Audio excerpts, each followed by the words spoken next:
약혼식 전날 밤이었다. 어머니가 갑자기 나를 서재로 부르셨다. 아버지도 함께 계셨는데 두 분의 표정이 무척이나 엄숙했다. 나는 무슨 큰일이라도 난 줄 알고 심장이 덜컥 내려앉았다.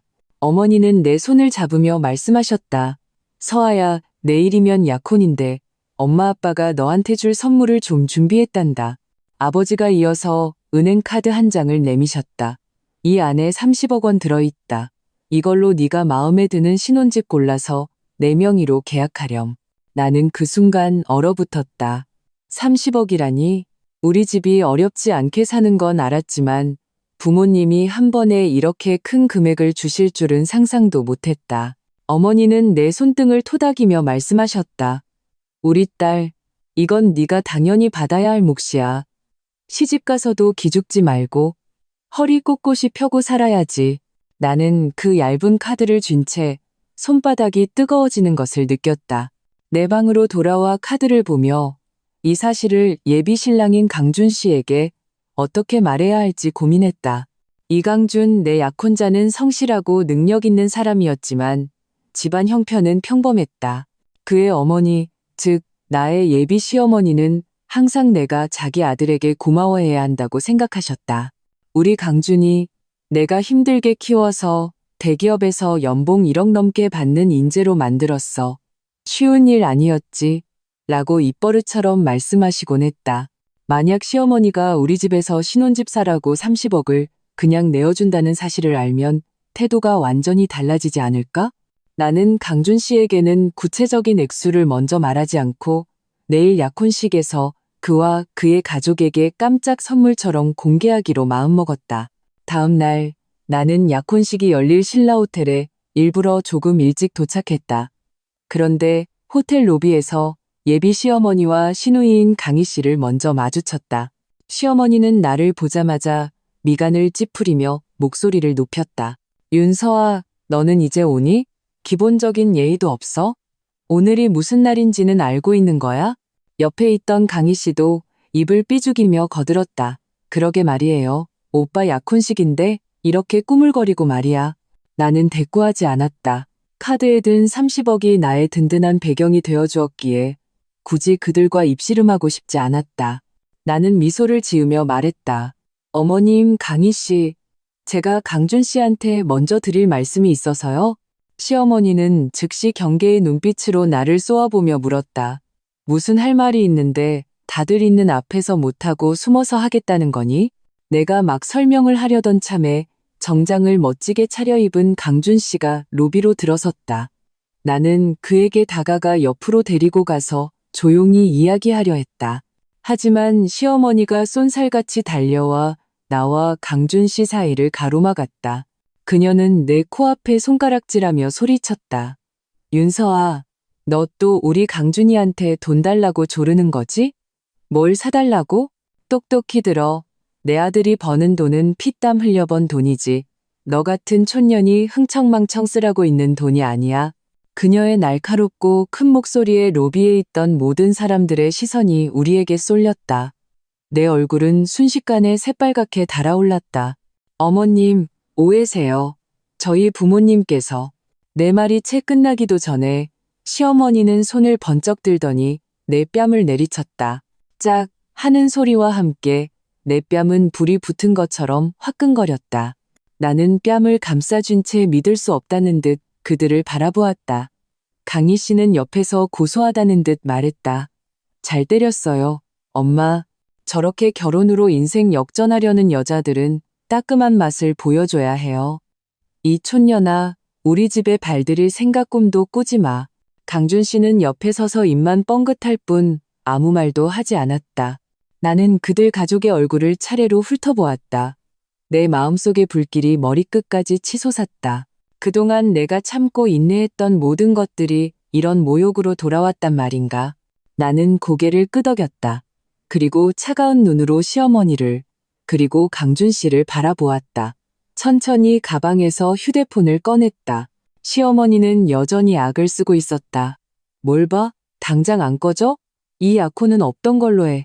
나는 그녀를 무시하고 휴대폰 주소록에서 우리 그룹 인사팀에 박 이사님 번호를 찾아 전화를 걸었다. 전화는 금방 연결되었다.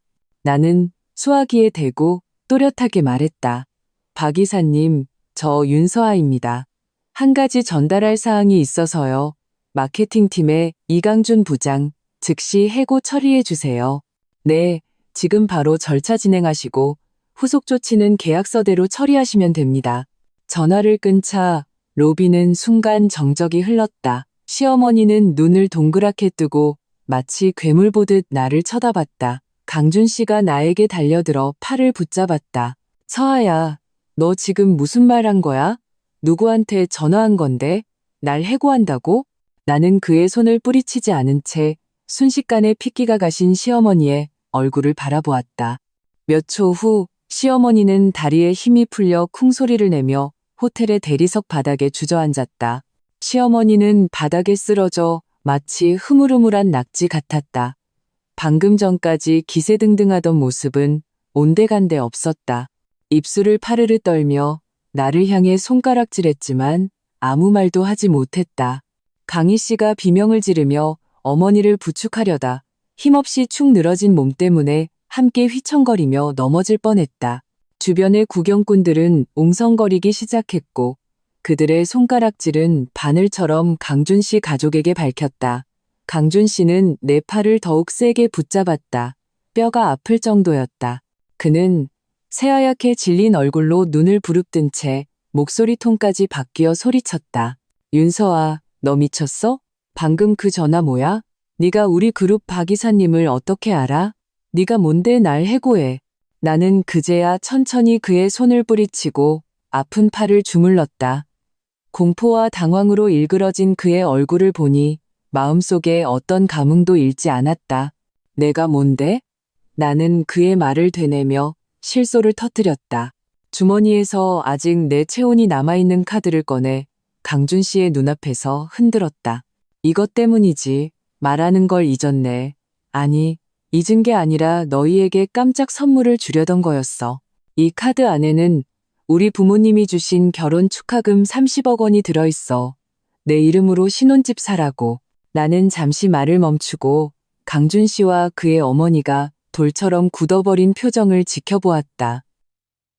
그리고 크지 않지만 모두가 들을 수 있을 만큼 또렷한 목소리로 말을 이었다. 그리고 네가 다니는 그 그룹, 우리 아빠가 최대 주주야. 다시 말해볼까?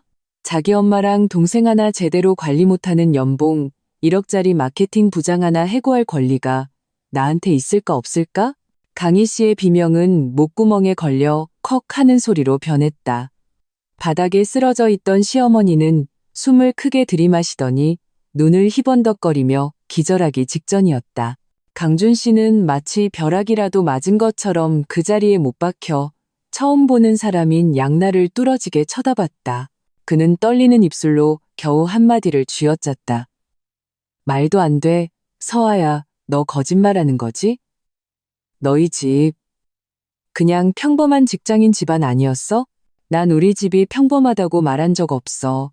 나는 그의 말을 차분하게 정정했다. 네가 그리고 너희 가족이 내 옷차림이 평범하고 자랑하지 않는다는 이유로 멋대로 판단하고 우리 집에 분에 넘치는 시집을 온다고 생각했을 뿐이지. 입만 열면 촌년이라고 부른 것도 너희들이었고 나는 허리를 굽혀 시어머니의 손찌검에 바닥에 떨어졌던 핸드백을 주워 먼지를 털어냈다. 아, 맞다. 강준 씨. 이제 약혼식 걱정은 안 해도 되겠네. 대신 인사팀에 가서 어떻게 해명할지, 그리고 어떻게 새 직장을 구할지나 고민하는 게 좋을 거야. 우리 그룹에서 해고된 사람이 이 업계에서 다시 자리 잡기는 쉽지 않을 테니까. 말을 마친 나는 세 사람의 경악스러운 얼굴을 더는 쳐다보지 않고 호텔 밖으로 걸어나갔다. 하이힐이 대리석 바닥에 부딪히며 또각 하는 맑은 소리를 냈다. 한 걸음 한 걸음이 더없이 안정적이었다. 등 뒤에서는 시어머니의 돼지 멱다는 소리 같은 울음소리와 강희 씨의 뒤죽박죽인 욕설, 그리고 그들을 달래려는 강준 씨의 절망 섞인 목소리가 들려왔다. 나는 호텔 정문에 다다랐다. 따스한 햇살이 몸 위로 쏟아지자 방금 로비에서 묻었던 불쾌한 기운이 씻겨나가는 듯 했다. 나는 심호흡을 한 번 하고 휴대폰을 꺼내 아버지에게 카카오톡 메시지를 보냈다. 아빠, 약혼 취소됐어요. 그리고 방금 제가 이강준 씨 해고시켰어요. 메시지를 보낸 지 10초도 되지 않아 아버지에게서 바로 전화가 걸려왔다. 여보세요. 내가 입을 열기도 전에 아버지의 침착한 목소리가 들려왔다. 우리 딸 속상한 일 있었니? 다친 데는 없고? 해고한 건 잘했다. 아빠가 지지하니까 걱정 말고. 나머지 일은 아빠가 처리할 테니 너는 아무 신경 쓰지 말고 어서 집으로 오너라. 아빠가 갈비탕 끓여놨다. 전화기 너머로 들려오는 익숙하고 든든한 목소리에 코끝이 찡해졌다. 하지만 그보다 더 큰 해방감이 밀려왔다. 나는 네, 하고 대답했다. 알았어요, 아빠. 지금 바로 집으로 갈게요. 차에 올라 빠르게 스쳐 지나가는 서울의 거리를 보며 나와 강준 씨의 인연은 이걸로 완전히 끝났음을 실감했다. 차가 우리 아파트 단지로 들어섰다. 차문을 열고 내리자 앞치마를 두른 아버지가 현관 앞에서 나를 기다리고 계셨다. 평소 비즈니스 미팅에서는 근엄하기만 한 아버지의 얼굴에 지금은 걱정이 가득했다. 나를 보자마자 아버지는 빠르게 다가와 내 위아래를 살피셨다. 서아야, 괜찮니? 얼굴은 왜 그래? 아버지의 시선이 아직 붉은기가 남아있는 내 왼쪽 뺨에 닿자 미간이 깊게 패였다. 나는 고개를 저으며 애써 아무렇지 않은 척 말했다. 괜찮아요, 아빠. 이제 안 아파요. 한 대 맞긴 했는데 아빠 딸이 가만히 있지는 않았죠. 훨씬 더 세게 갚아줬어요. 아버지는 말없이 내 뺨을 부드럽게 어루만지며 한숨을 쉬셨다. 내 잘못이다. 그 집안이 그런 수준인 줄 알았더라면 처음부터 말렸어야 했는데 아버지는 내 가방을 받아들고 어깨를 감싸 안으며 건물 안으로 향했다. 들어가자 탕이 거의 다 끓었다. 내 엄마가 아까 전화 와서 묻길래 내가 먼저 상황 들어보고 알려준다고 급히 오지 말라고 했다. 집에 들어서자 구수한 갈비탕 냄새가 온 집안에 가득했다. 아버지는 나를 소파에 앉히고 따뜻한 물 한 잔을 주신 뒤 내 맞은편에 앉아 진지한 표정으로 물으셨다. 아빠한테 자세히 말해보렴. 대체 어떻게 된 일이기에 그 자리에서 바로 해고할 생각까지 한 거니? 나는 부모님이 카드를 주신 일부터 호텔 로비에서 시어머니가 나를 모욕하고 폭행한 일, 강준 씨가 침묵한 일, 그리고 내가 박 이사님께 전화한 일까지 하나도 빠짐없이 말씀드렸다. 이야기를 듣는 내내 아버지의 표정은 점점 굳어졌다. 특히 내가 뺨을 맞았다는 대목에서는 주먹을 불끈 쥐셨다. 내 이야기가 모두 끝나자 아버지는 한동안 침묵하다가 잠긴 목소리로 입을 열었다. 우리 딸, 네가 옳았다. 그런 집안과는 절대 결혼하면 안 돼. 약한 사람한테는 강하고 강한 사람한테는 약한, 눈에 뵈는 게 없는 인간들이구나. 오늘 돈 때문에 널 때렸다면 내일은 다른 일로 또 손찌검할 인간들이야. 네가 그런 꼴을 당하게 해서 아빠 마음이 아프다. 아버지는 잠시 말을 멈추더니 눈빛이 날카로워졌다. 이강준을 해고한 건 시작에 불과해. 그의 엄마와 동생이 내 딸을 이렇게 모욕했는데 이대로 그냥 넘어갈 순 없지. 나는 물을 한 모금 마셨다. 마음이 따뜻해졌다. 아빠, 제가 알아서 처리할 수 있어요. 아빠 손 더럽히지 마세요. 하지만 아버지는 고개를 저었다. 네가 처리하는 건 내 방식대로 하고 아빠는 아빠 방식대로 할 거다. 비즈니스 세계에서는 룰이 있지만 저런 막대먹은 사람들을 상대할 땐 그에 맞는 방법이 있는 법이야. 걱정 마라. 아빠가 알아서 합법적인 선에서 처리할 테니. 아버지는 자리에서 일어나 주방으로 가시며 말했다. 너는 일단 탕부터 먹어. 아빠는 전화 한 통 하고 올게. 소파에 앉아 있는데 베란다에서 아버지가 목소리를 낮춰 통화하는 소리가 들렸다. 네, 즉시 실행하세요. 전면 감사 착수하고 회수할 건 전부 회수하고 모든 관련 협력사에 통보하세요. 같은 단어들이 간간히 들려왔다. 나는 강준 씨와 그의 가족이 단순히 실직 이상의 문제에 직면하게 될 것임을 직감했다. 따뜻한 갈비탕을 한 그릇 비우자 몸이 한결 따뜻해졌다. 그때부터 휴대폰이 미친 듯이 진동하기 시작했다. 액정에는 이강준이라는 이름이 번쩍이고 있었다. 나는 바로 무음으로 바꾸고 소파에 뒤집어 놓았다. 몇 분 지나지 않아 카카오톡 알림이 쉴 새 없이 울렸다. 보나마나 그가 보낸 메시지일 것이다. 아마 충격에서 벗어나 이제야 사태 파악을 하고 애원하기 시작한 거겠지. 나는 무시하고 서재로 들어가 컴퓨터를 켰다. 먼저 이강준이 회사에서 정확히 어떤 위치에 있었는지 파악해야 했다. 아버지의 도움으로 나는 금방 이강준이 속한 부서의 상세 프로젝트 자료와 재무 기록을 손에 넣을 수 있었다. 살펴보니 정말로 뭔가가 있었다. 이강준이 담당했던 몇몇 대형 프로젝트의 경비 청구서에 명백한 문제점들이 보였다. 금액이 맞지 않았고 일부 협력업체도 의심스러웠다. 그의 연봉 1억이라는 것도 상당한 거품이 껴 있었을 뿐만 아니라 어쩌면 부정한 돈벌이도 하고 있었을지 모른다. 자료를 보고 있는데 초인종이 울렸다. 베란다에서 나오신 아버지가 나에게 방에 들어가 있으라는 눈짓을 하셨다. 아버지는 현관 인터폰 화면을 보시더니 표정이 차갑게 굳었다. 아버지는 문을 열지 않고 인터폰 수화기를 들었다. 목소리는 낮았지만 엄청난 위압감이 느껴졌다. 누구시죠? 인터폰 너머로 강준 씨의 울먹이는 목소리가 들려왔다. 아버님, 저 강준입니다. 제발 부탁드립니다. 서아 좀 만나게 해주세요. 제가 잘못했습니다. 저희 어머니도 잘못했다고 하십니다. 다 오해였습니다. 제발 서아에게 잘 좀 말씀해 주세요. 저는 이 직장 없으면 안 됩니다. 아버님, 아버지는 냉소를 지었다. 오해? 내 딸 뺨을 때린 게 오해고 내 딸을 초년이라고 모욕한 게 오해라고? 이강준, 너도 남자라면 그때 뭘 하고 있었나? 이제 와서 사정하는 건가? 너무 늦었어. 내 딸은 너와 아무 관계도 없다. 한 번 더 서아를 괴롭히면 경찰에 신고하겠다. 내 직장 문제는 너희 회사 인사팀에 가서 알아봐. 나한테는 소용없어. 아버지는 말을 마치고 인터폰을 끊어버리고 아래층에서의 호출도 차단해버렸다. 세상이 조용해졌다. 나는 방에서 나와 아버지를 보고 미소 지었다. 아빠, 정말 멋있으세요. 아버지는 내 머리를 쓰다듬으며 말씀하셨다. 저런 파렴치한 놈들은 이렇게 대해야 해. 너는 내일 계속 봐. 바깥일은 아빠가 막아줄 테니. 나는 서재로 돌아와 이강준의 문제 있는 재무 기록들을 하나씩 캡처해서 저장했다. 이건 단순한 해고로 끝날 문제가 아니었다. 만약 이 증거들이 사실로 밝혀진다면 이강준은 법적인 책임까지 져야 할 수도 있었다. 나는 이 자료들을 압축해서 내 개인 보안 이메일로 보내두었다. 아주 유용한 증거들이 될 터였다.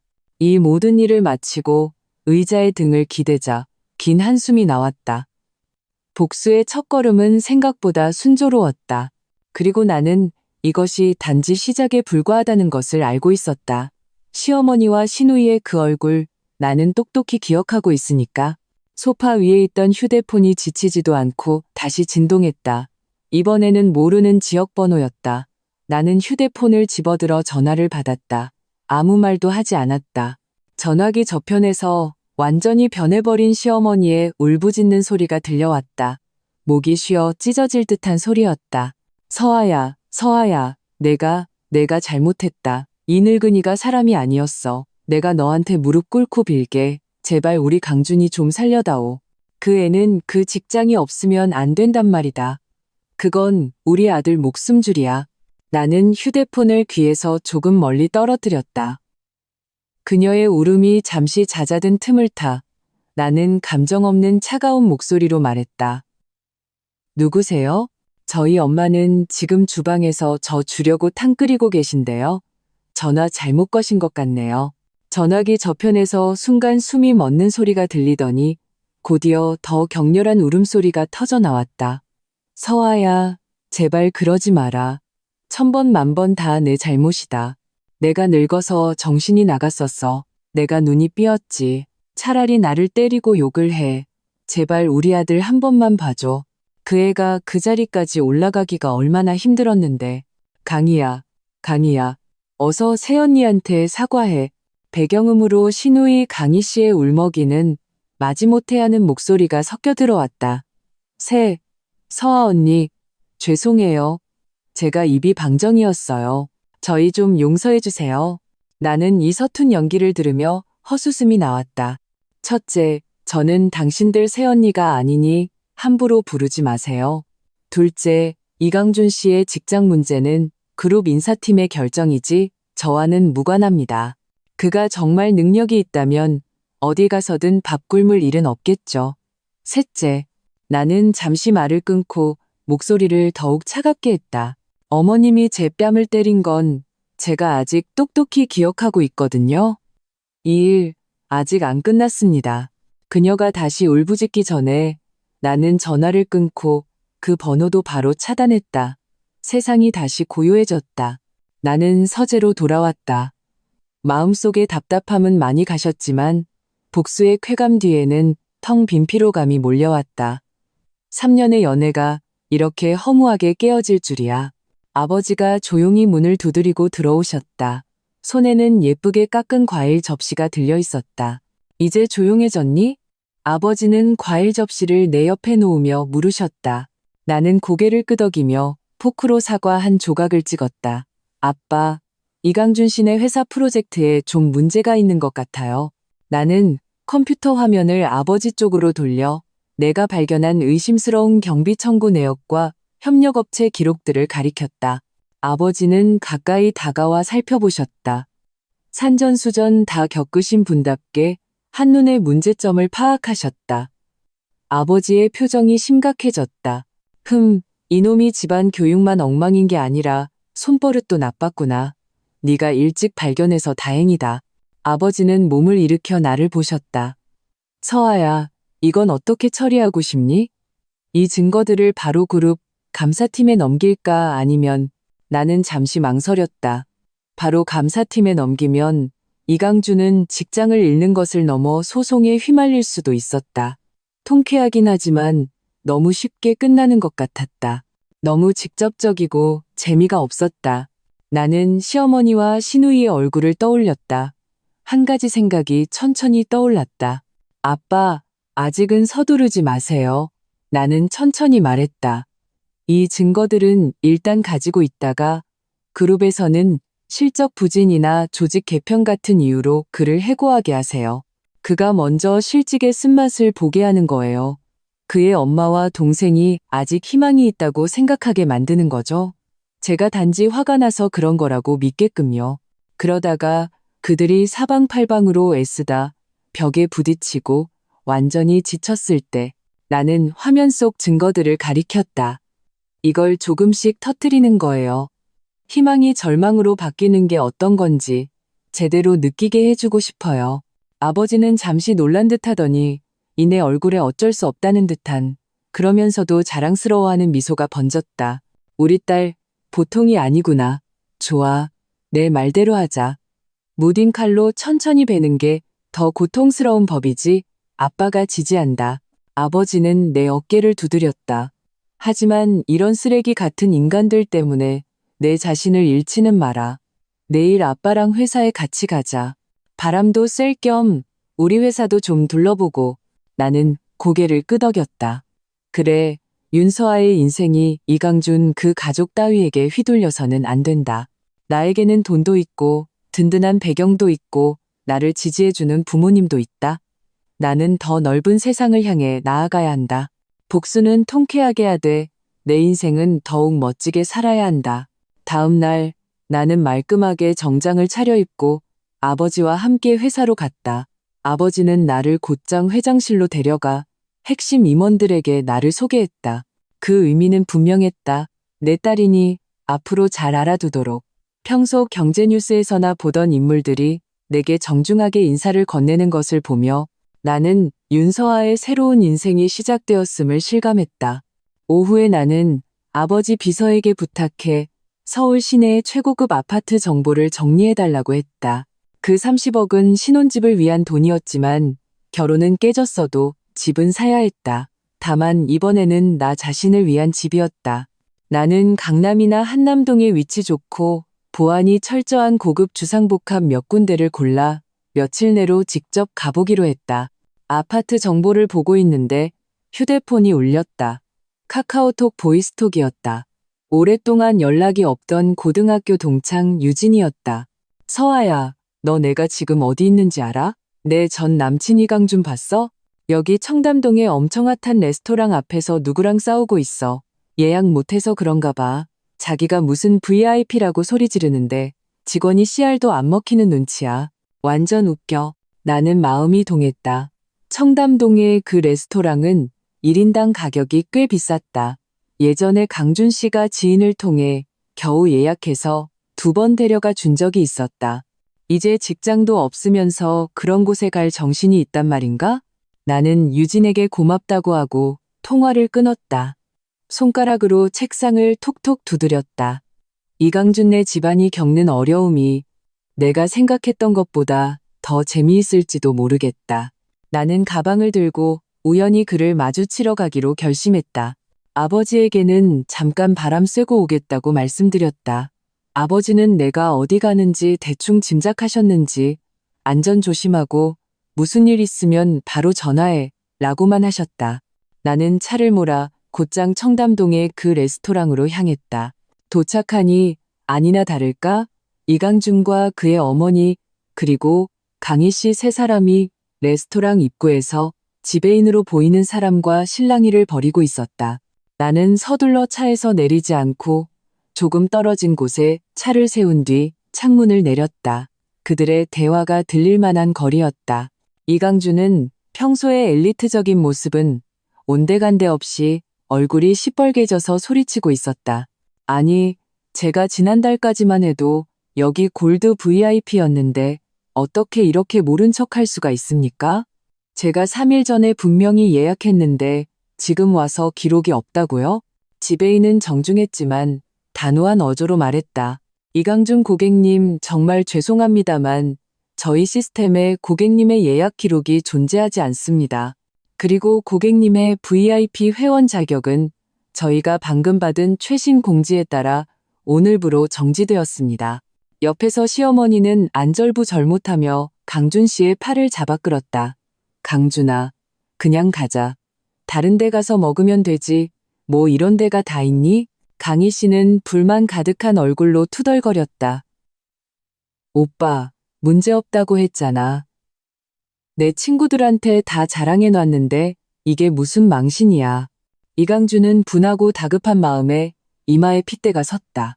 그는 목소리를 낮춰 애원하듯 지배인에게 말했다. 김지배인님, 어떻게 좀 융통성 있게 안 될까요? 제가 최근에 직장에 좀 변동이 있어서 정보 업데이트가 안 됐을 수도 있습니다. 오늘 식사가 저한테 정말 중요합니다. 고객을 모시는 자리라서요.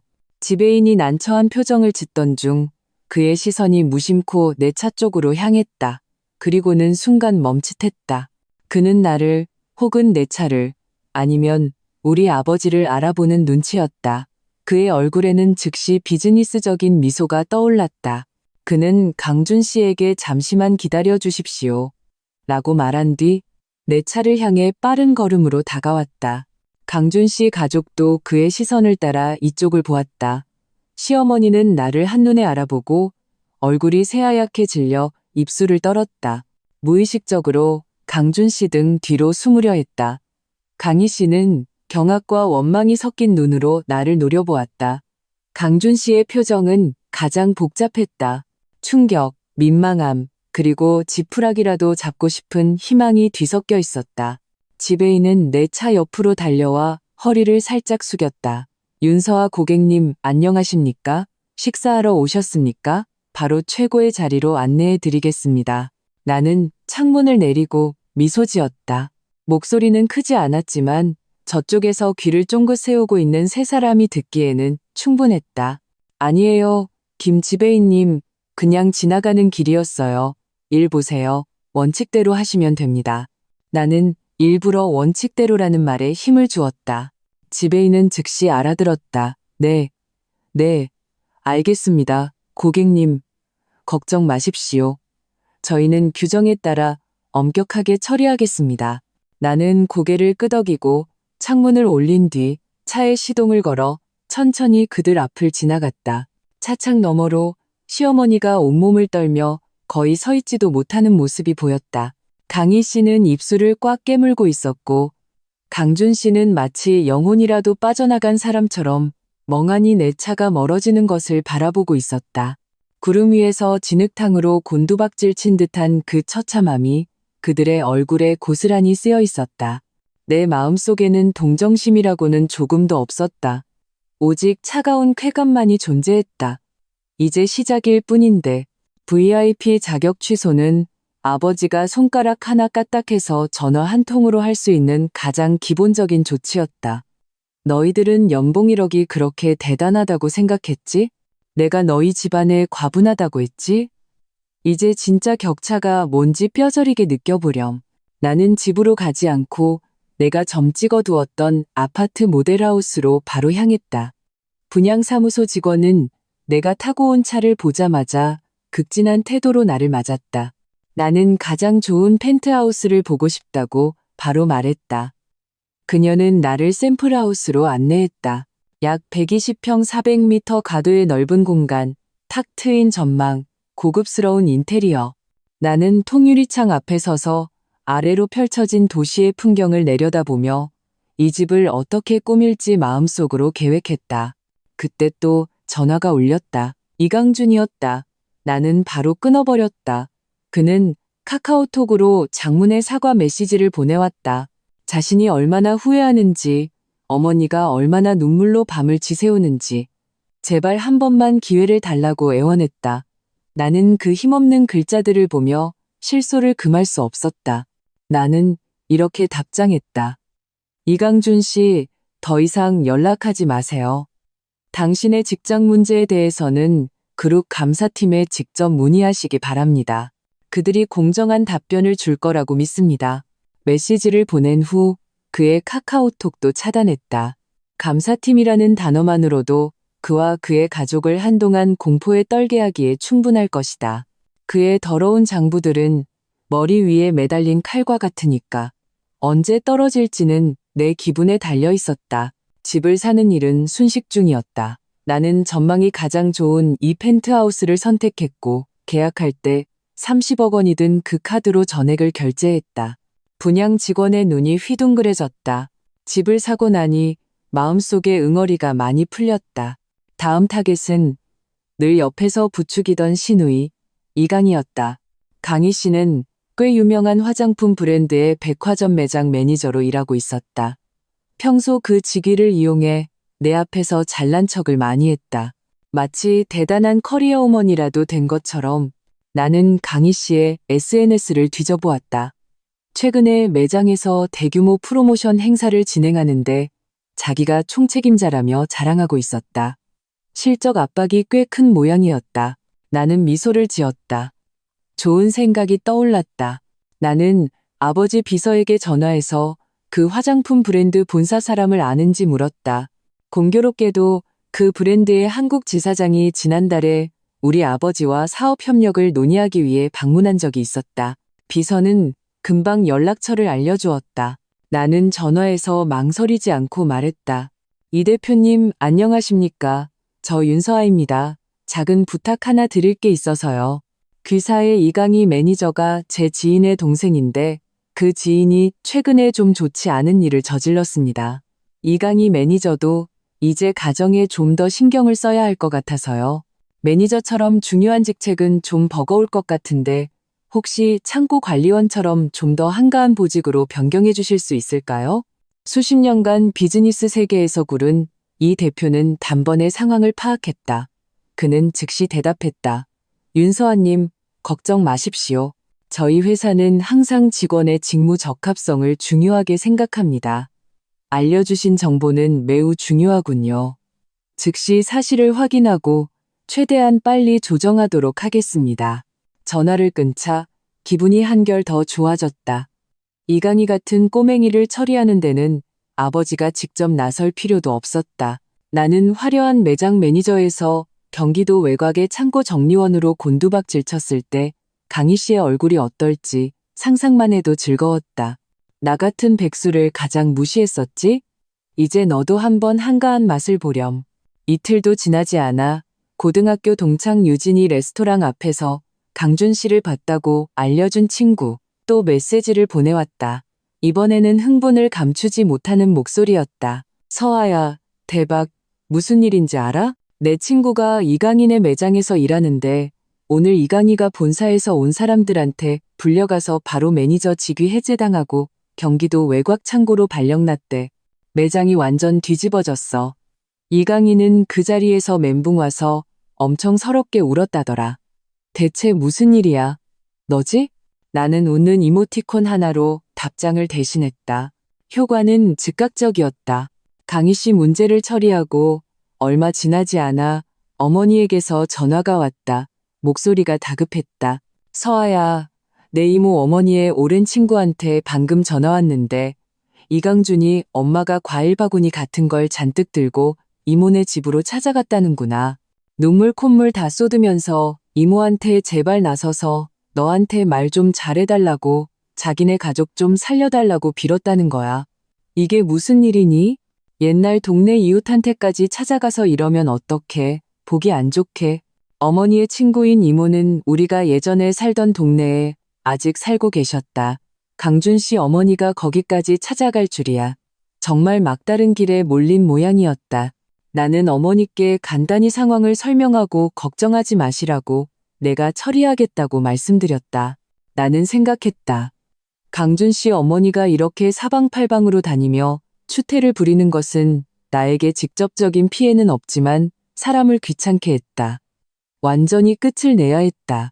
나는 전에 저장해 두었던 이강준의 문제 있는 재무 기록 중에서 가장 명백하고 금액이 큰 경비 청구서 몇 장을 캡처해서 한 번호로 문자 메시지를 보냈다. 그 번호는 이강준의 아버지 것이었다. 그의 아버지는 평생 공장에서 성실하게 일하다 은퇴하신 분으로 평소 집안일에 관여하지 않으셨지만 체면을 가장 중요하게 생각하는 분이었다. 문자를 보낸 뒤 나는 짧은 메시지를 덧붙였다. 아버님, 댁내 식구들 단속 잘하십시오. 만약 한 번이라도 더 저희 가족이나 친지, 친구들을 괴롭히는 사람이 있다면 다음번에 이 자료들을 받게 될 곳은 감사원과 경찰서가 될 겁니다. 메시지를 보내고 나서는 아무런 연락도 없었다. 하지만 나는 이것이 그 어떤 말보다 효과적일 것임을 알고 있었다. 역시나 그날 오후 내내 아무런 소식 없이 조용했다. 저녁 무렵 나는 분양사무소에서 전화 한 통을 받았다. 내 아파트의 등기 이전 등 몇 가지 서류 절차가 완료되었으니 시간 될 때 열쇠를 받아가라는 내용이었다. 나는 기분 좋게 차를 몰고 갔다. 열쇠를 받아들고 혼자 펜트하우스로 올라갔다. 새 집의 문을 열었다. 아직 아무것도 없는 텅 빈 공간에 석양의 금빛 햇살이 가득 쏟아져 들어왔다. 나는 거실 중앙에 서서 온전히 나만의 것이 된 이 공간을 바라보았다. 복수의 쾌감은 여전했지만 그보다 더 강렬한 것은 새로 태어난 듯한 느낌이었다. 나는 더 이상 누구의 눈치도 볼 필요가 없고 누구의 비난도 참을 필요가 없다. 나에게는 돈도 있고 집도 있고 나를 지지해주는 가족도 있다. 나의 좋은 날은 이제 막 시작되었다. 이강준의 가족은 그저 내가 밟고 지나간 진흙탕에 불과했다. 나는 휴대폰을 꺼내 텅 빈 거실과 창밖 풍경을 몇 장 찍어 SNS에 올렸다. 새로운 시작, 혼자서도 잘 지내기. 물론 유진이 같은 소식통 친구들을 포함해 일부 친구에게만 공개로 설정했다. 얼마 지나지 않아 이강준과 그의 어머니도 내가 이렇게 보란듯이 잘 지내는 모습을 보게 될 것이라는 걸 알고 있었다. SNS를 올린 후 나는 더 이상 휴대폰을 보지 않고 새 집의 인테리어를 구상하는 데 집중했다. 내가 가장 좋아하는 심플하고 세련된 스타일로 꾸밀 것이다. 모든 디테일 하나하나 내 취향대로 커다란 드레스룸을 만들까 고민하고 있는데 유진이에게서 전화가 걸려왔다. 대박, 서아야, 너 집 샀어? 그것도 펜트하우스? 너 진짜 대단하다. 이제 어떤 사람들은 배 아파서 잠도 못 자겠네. 나는 웃으며 그의 말을 받아넘기고 오히려 다른 질문을 했다. 유진아, 혹시 실력 있는 인테리어 디자이너 알아? 감각 있고 일처리 깔끔한 사람으로 유진이는 즉시 신이 나서 말했다. 당연하지. 우리 사촌형이 그 일해. 자기 스튜디오도 있고 실력 엄청 좋아. 내가 연락처 보내줄게. 전화를 끊고 유진이 사촌형의 연락처를 받아 내일 집을 보여주기로 약속을 잡았다. 막일을 처리하고 나니 휴대폰이 다시 울렸다. 낯선 번호였지만 어딘가 익숙했다. 받아보니 울먹이는 훨씬 늙어버린 남자의 목소리였다. 서서아 아가씨, 저 강준이 아비입니다. 나는 잠시 놀랐다. 그가 직접 전화할 줄은 몰랐다. 아버님, 무슨 일이세요? 내 목소리는 아주 평온했. 전화기 저편에서 몇 초간의 침묵이 흐른 뒤 억눌린 흐느낌이 들려왔다. 서아 아가씨, 미안합니다. 이 늙은이가 그 두 모녀를 대신해서 사죄합니다. 우리 집안이 아가씨에게 정말 큰 죄를 지었습니다. 아가씨가 보낸 그거 봤습니다. 강준이 그놈 천하의 몹쓸 놈입니다. 벌받아 마땅하지요. 하지만 걔 엄마가 지금 병으로 쓰러져서 일어나질 못하고 강희도 직장에서 잘려서 매일 집에서 울기만 합니다. 서아 아가씨, 제발 저희에게 살 길 좀 열어주십시오. 그 돈은 저희가 어떻게든 갚겠습니다. 꼭 갚겠습니다. 노인의 비굴한 애원을 들으며 내 마음에는 별다른 감흥이 일지 않았다. 진작 이럴 것이지 왜 그랬을까? 이제 와서 애원하면 무슨 소용인가? 나를 때릴 때, 나를 촌년이라고 욕할 때의 그 기세는 다 어디로 갔을까? 아버님, 나는 그의 말을 끊었다. 돈 문제는 회사 감사팀에서 이강준 씨와 직접 처리할 겁니다. 저한테 말씀하실 일이 아닙니다. 그리고 살 길이라니요. 저는 당신들 가족이 일해서 먹고 사는 걸 막은 적이 없습니다.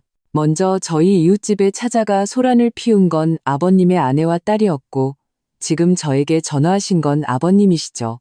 만약 당신들 가족이 조용히 제 눈앞에 다시 나타나지 않고 이런 장꾀를 부리지 않는다면 저 또한 당신들에게 신경 쓸 이유가 없습니다. 하지만 만약 또다시 저나 제 가족을 괴롭힌다면 나는 말을 끝까지 하지는 않았지만 의미는 분명했다. 강준 씨 아버지는 전화기 저편에서 연신 다시는 안 그러겠습니다. 안 그러겠습니다. 절대 소란 피우지 않겠습니다. 서아 아가씨, 고맙습니다. 고맙습니다. 라고 말했다. 그 목소리에는 안도감과 비굴함이 섞여 있었다. 전화를 끊고 나는 이 가족이 당분간은 조용해질 것임을 알았다. 하지만 그 고요함은 진정한 뉘우침이 아닌 두려움에서 비롯된 것이었다. 하지만 나에게는 그것으로 충분했다. 내 삶의 중심은 이미 그들을 향한 복수에서 벗어나 있었으니까. 다음 날 유진이의 사촌형인 박선우라는 젊은 디자이너가 약속 시간에 맞춰왔다. 그는 전문성이 뛰어났고 내 아이디어를 듣고는 몇 가지 매우 독창적인 시안을 제시했다. 우리는 이야기가 잘 통했고 그 자리에서 바로 초기 디자인 방향과 계약을 결정했다. 실측을 마친 선우 씨는 장비를 정리하며 무심코 말했다. 윤서아 고객님, 이 집은 전망이 정말 좋네요. 아, 그리고 관리사무소에서 들었는데 이 건물에 아직 분양 안 된 세대가 몇 개 있다고 하더라고요. 제 고객 한 분이 요즘 이 근처 집을 알아보고 계신데 이 아파트에 꽤 관심이 있으신 것 같았어요. 나는 별 생각 없이 대답했다. 아, 그래요? 좋네요. 삶은 갑자기 제 궤도에 오른 듯했다. 나는 선우 씨와 인테리어 디테일을 논의하고 자재 시장을 돌며 가구를 고르는 데 바빴다.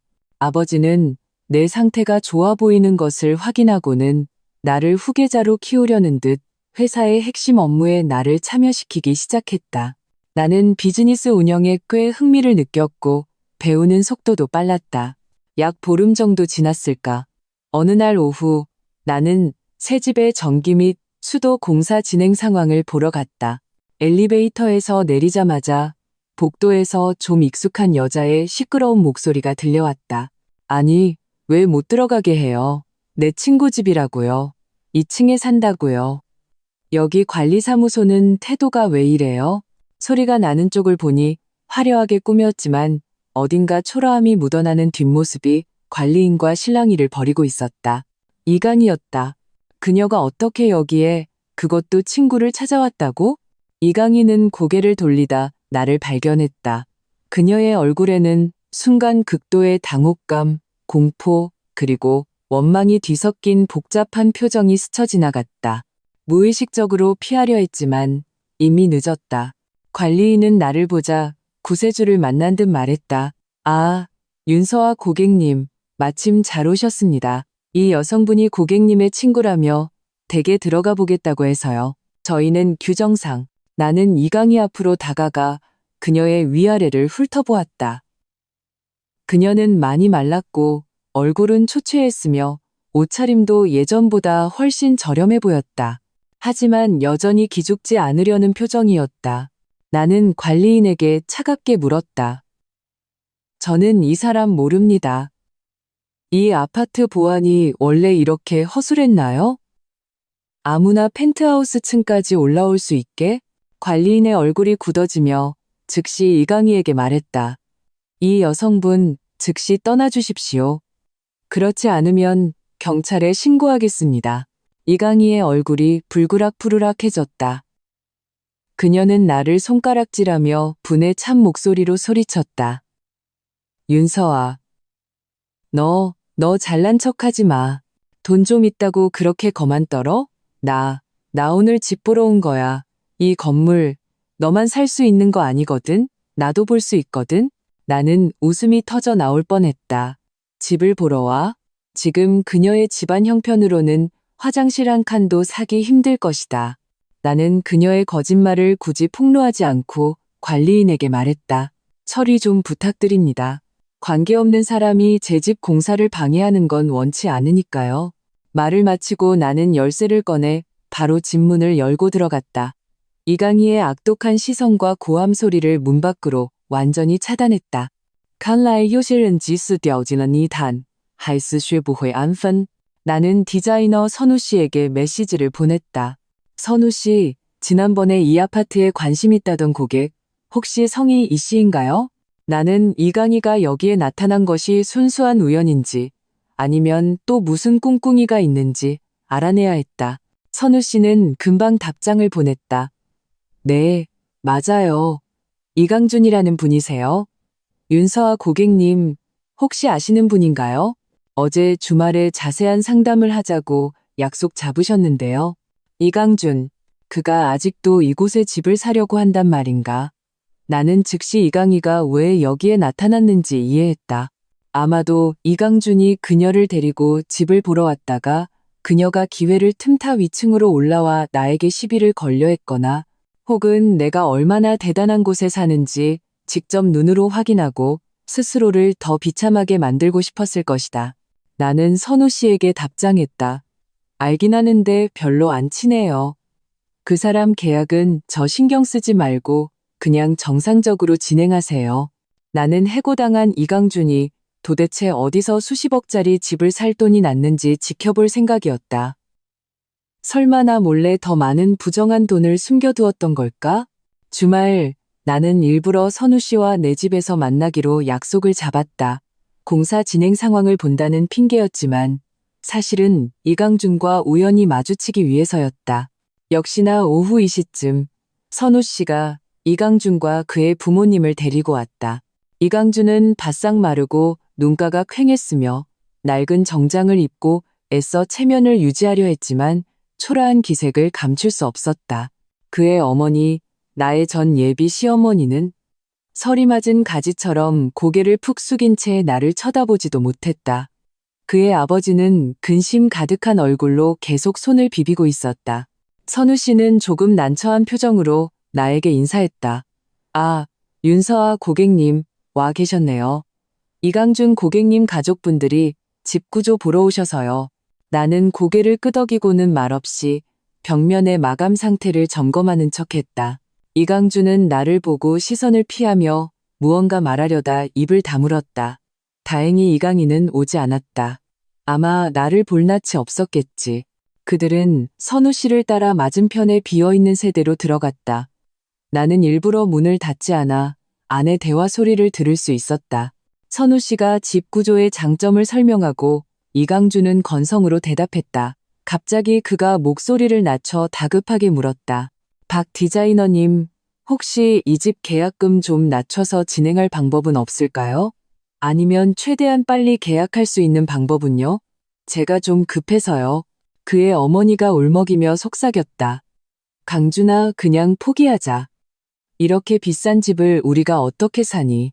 이강준은 짜증스럽게 어머니의 말을 끊었다. 엄마는 아무것도 몰라요. 무조건 사야 해요. 그렇지 않으면 우리 정말 끝장이에요. 나는 그 말을 듣고 마음속으로 생각했다. 그가 이렇게 서둘러 심지어 계약금을 낮춰서라도 집을 사려는 것은 단순히 살기 위함이 아닐 것이다. 그의 문제 있던 재무 기록을 떠올리자 한 가지 추측이 머리를 스쳤다. 그가 공금을 횡령했거나 혹은 어떤 불법적인 거래를 해서 지금 집을 사는 것으로 돈 세탁을 하거나 구멍을 메우려는 것이 아닐까? 나는 조용히 휴대폰을 꺼내 아버지에게 메시지를 보냈다. 아빠, 이강준의 최근 거액 자금 흐름에 이상이 있는지 좀 알아봐 주세요. 아니면 사채라도 썼는지요. 갑자기 제가 산 이 아파트에 집을 보러 와서는 아주 급하게 사려고 해요. 너무 이상해요. 아버지의 답장은 빨랐다. 알겠다. 재무팀이랑 법무팀에 주시하라고 일러두마. 너는 조심하고 그놈이랑 직접 부딪히지 마라. 잠시 후 이강준 가족이 풀이 죽은 채로 나왔다. 선우 씨도 그의 무리한 요구를 들어줄 수는 없었던 모양이다. 이강준은 아직 내가 있는 것을 보고 걸음을 멈칫했다. 그의 얼굴에는 절망과 원망이 스쳐 지나갔다. 결국 그는 아무 말 없이 부모님을 데리고 가버렸다. 선우 씨가 내게 다가와 어쩔 수 없다는 듯 고개를 저었다. 윤서아 고객님, 이 고객님은 상태가 좀 이상하네요. 집에 관심이 있는 게 아니라 자꾸 이상한 방법만 물어보시네요. 이 계약은 아마 힘들 것 같아요.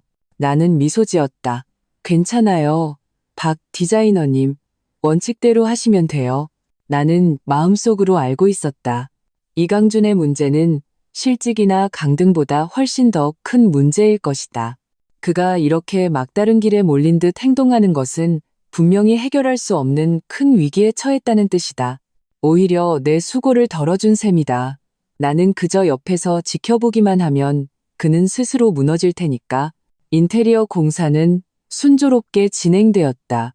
나는 가끔 현장을 감독하고 대부분의 시간은 아버지 밑에서 회사 경영을 배웠다. 하루하루가 충실했고 거의 그 가족을 잊고 지냈다. 그러던 어느 날 저녁 유진이에게서 다급한 전화가 왔다. 서아야, 큰일 났어. 이강준 잡혀갔대. 나는 잠시 멍했다. 잡혀가? 무슨 일로? 유진이는 흥분된 목소리로 말했다. 어떤 유흥업소에서 현행범으로 잡혔다나 봐. 회사 공금 거액을 횡령해서 도박하다가 다 날리고 빚까지 지고 버티다가 누가 신고했대. 경찰이 바로 들이닥쳐서 데려갔다는 거야. 지금 그 동네에 소문 다 났어. 걔 엄마는 그 자리에서 바로 기절했대. 전화를 끊고 나는 별로 놀라지 않았다. 오히려 그럴 줄 알았다는 생각이 들었다. 아버지 쪽에서 알아본 정보가 맞았다. 그는 정말로 막다른 길에 몰려 위험한 선택을 한 것이다. 공금 횡령의 불법 도박이라니 이 모든 것이 그를 감옥에서 썩게 하기에 충분했다. 예전에 그를 해고하고 선물을 회수하고 그의 동생 직위를 강등시킨 것은 모두 전체 요리에 불과했다. 이제야 그는 진짜 벼랑 끝에 선 것이다. 그리고 그 마지막 한 걸음은 그가 스스로 내디딘 것이었다. 나는 창가에 서서 도시의 야경을 바라보았다. 이강준의 인생은 이걸로 완전히 끝났다. 시어머니와 시누이는 가장 큰 기둥을 잃었으니 앞으로의 삶은 더욱 힘들어질 것이다. 나의 복수는 여기서 마침표를 찍어도 될 것 같았다. 그들은 그들의 오만함과 악랄함에 대해 가장 끔찍한 방식으로 대가를 치렀다. 다음 날 나는 이강준의 아버지가 고향의 집을 팔아 아들의 변호사 비용과 피해 금액을 변제하려 한다는 소식을 들었다. 하지만 구멍이 너무 커서 메울 수가 없었다. 그의 어머니는 병세가 악화되어 일어나지 못했고 이강인은 소식이 끊겼다. 지방으로 돈 벌러 갔다는 소문만 들렸다. 나는 더 이상 의도적으로 그들의 소식을 찾아보지 않았다. 내 새집의 인테리어가 거의 끝나가고 회사 업무도 점차 손에 익었다. 아버지는 내 상태가 아주 좋은 것을 보고 어느 날 저녁 식사 때 갑자기 말씀하셨다. 서아야, 다음 달에 자선 디너 파티가 있는데 젊고 유능한 인재들이 많이 참석할 거야. 너도 아빠랑 같이 가서 바람 좀 쐬렴. 나는 아버지의 의도를 알았다. 내가 과거에서 완전히 벗어나 새로운 인연을 시작하기를 바라시는 것이다. 나는 웃으며 아버지 접시에 그가 좋아하는 갈비를 놓아드렸다. 아빠, 저는 지금 혼자인 게 정말 좋아요. 돈 벌고, 쓰고, 내 인생을 즐겁게 사는 게 그 어떤 것보다 최고예요. 남자는요. 나는 물을 한 모금 마시고 가볍게 말했다. 인연이 닿으면 만나겠죠. 하지만 아빠 딸은 이제 골드 싱글이니까 그들이 저를 쫓아다니게 해야죠. 아버지는 자신감 넘치는 내 모습을 보고 흐뭇하게 웃으셨다.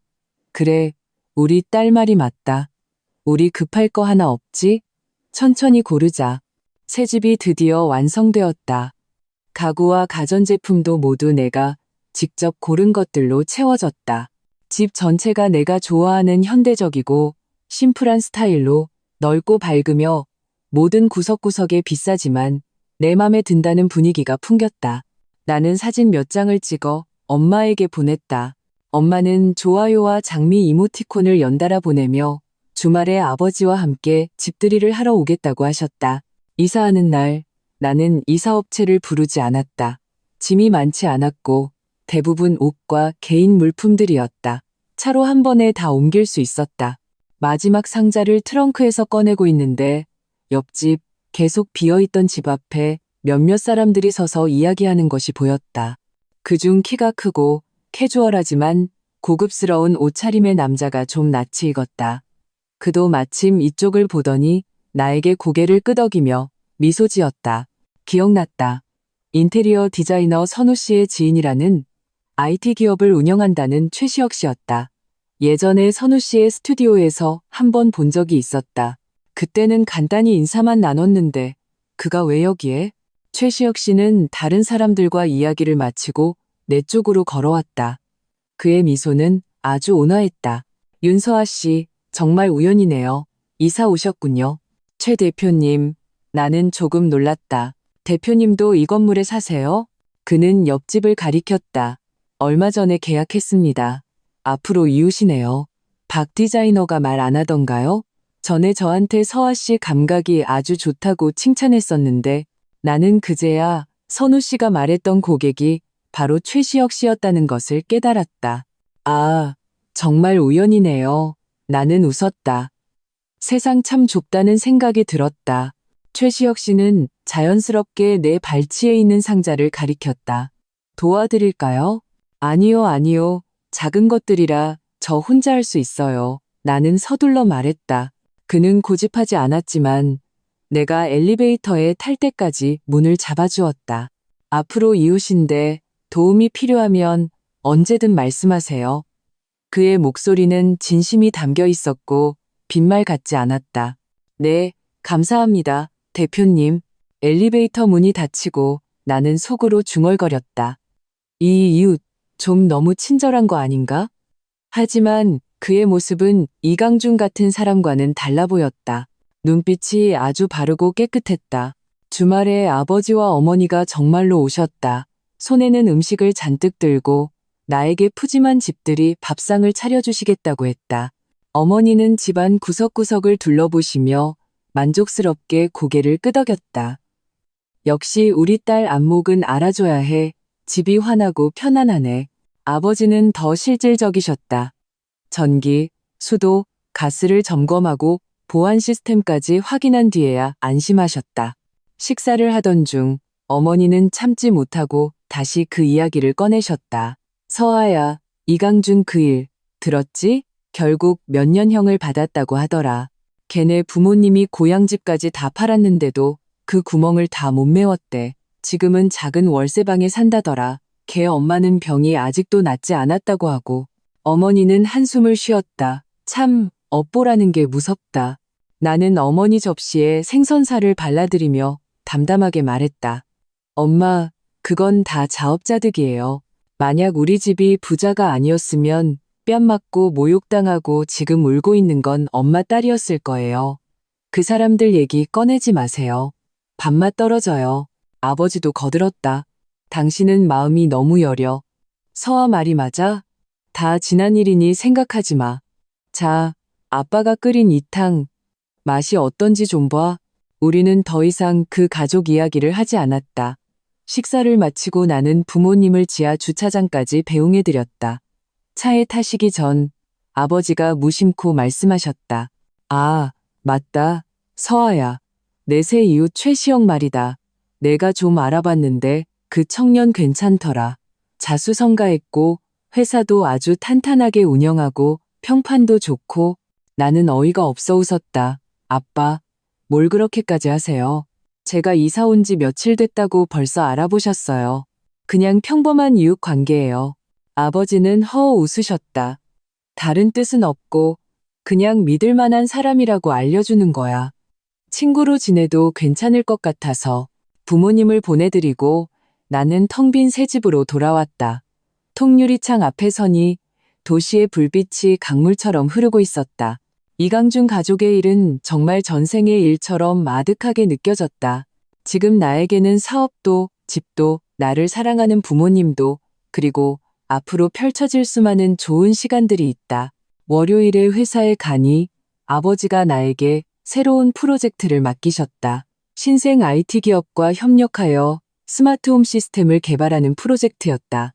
협력사 이름을 보니 웃음이 나왔다. 바로 최시혁 씨의 회사였다. 이제는 이웃일 뿐만 아니라 비즈니스 파트너까지 된 셈이다. 첫 번째 프로젝트 회의 때 최시혁 씨가 그의 팀을 이끌고 왔다. 회의실에서 그는 완전히 다른 사람 같았다. 전문적이고 날카로우며 논리가 명확했다. 며칠 전 복도에서 만났던 온화한 이웃과는 전혀 다른 모습이었다.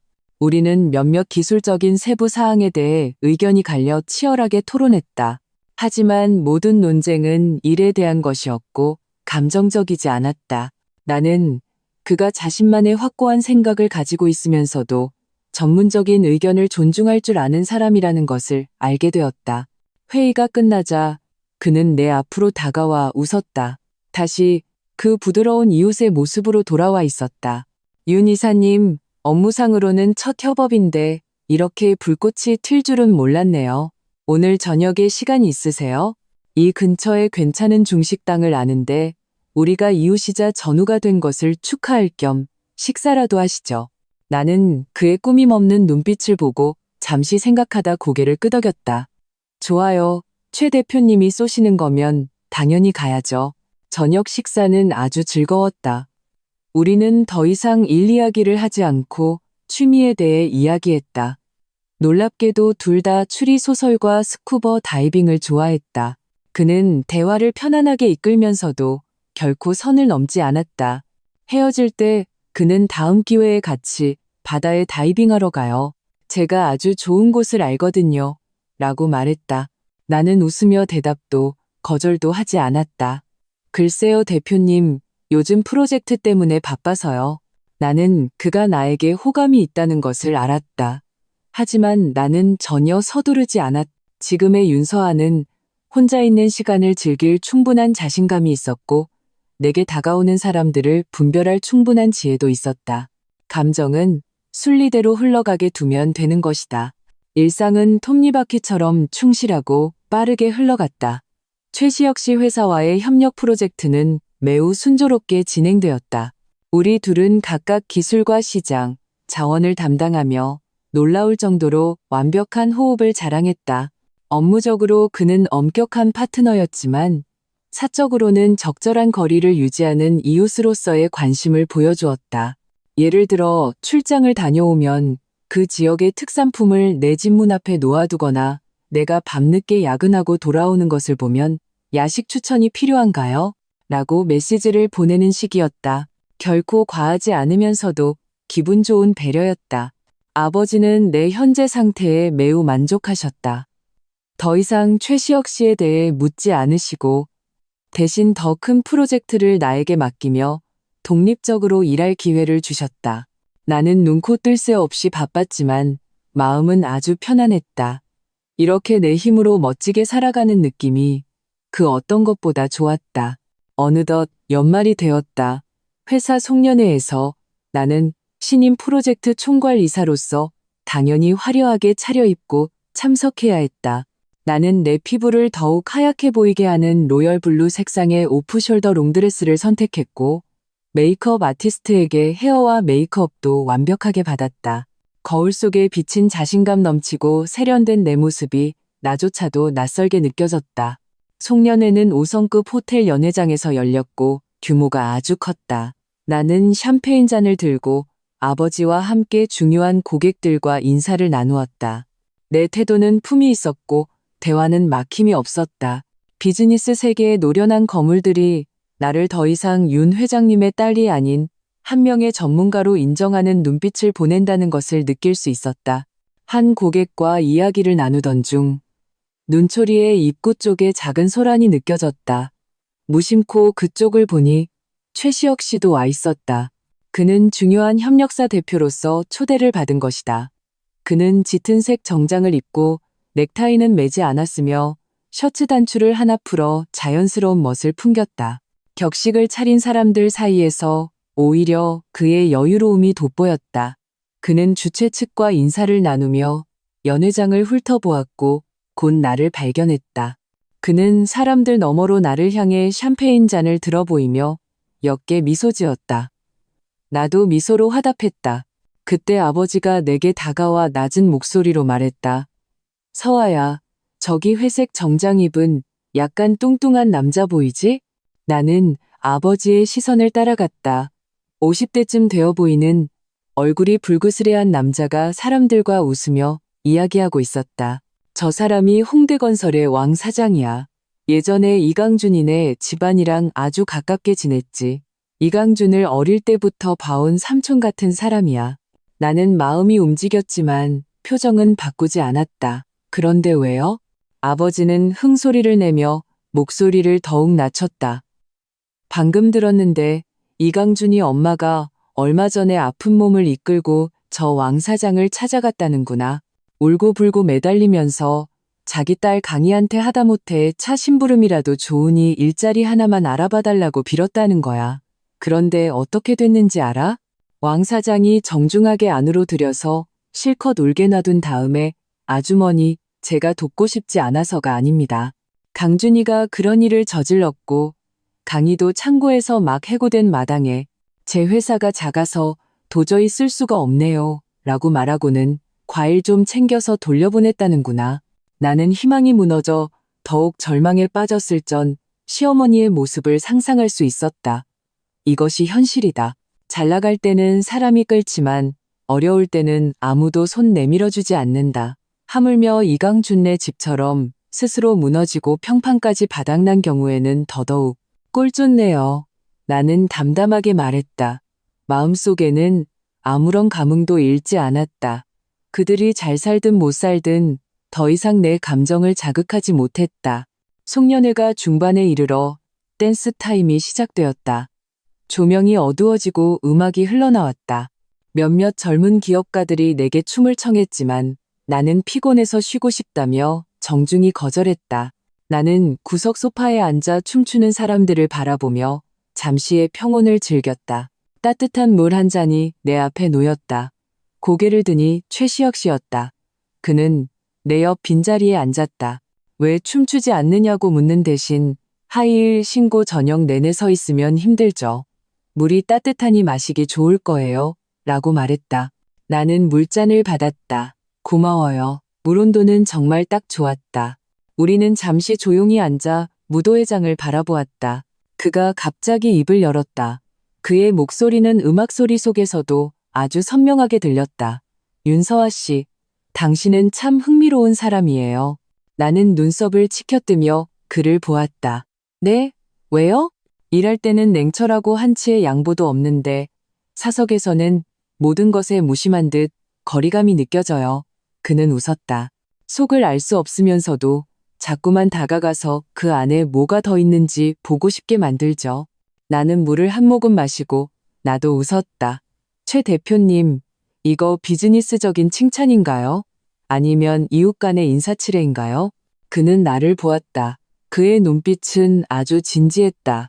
진심입니다. 당신은 마치 잘 만들어졌지만 아직 완전히 펼쳐지지 않은 책 같아요. 계속해서 읽고 싶게 만드는 그의 말은 조금은 유혹적이었지만 불쾌하지 않았다. 그는 아주 솔직하면서도 적절한 선을 지켰다.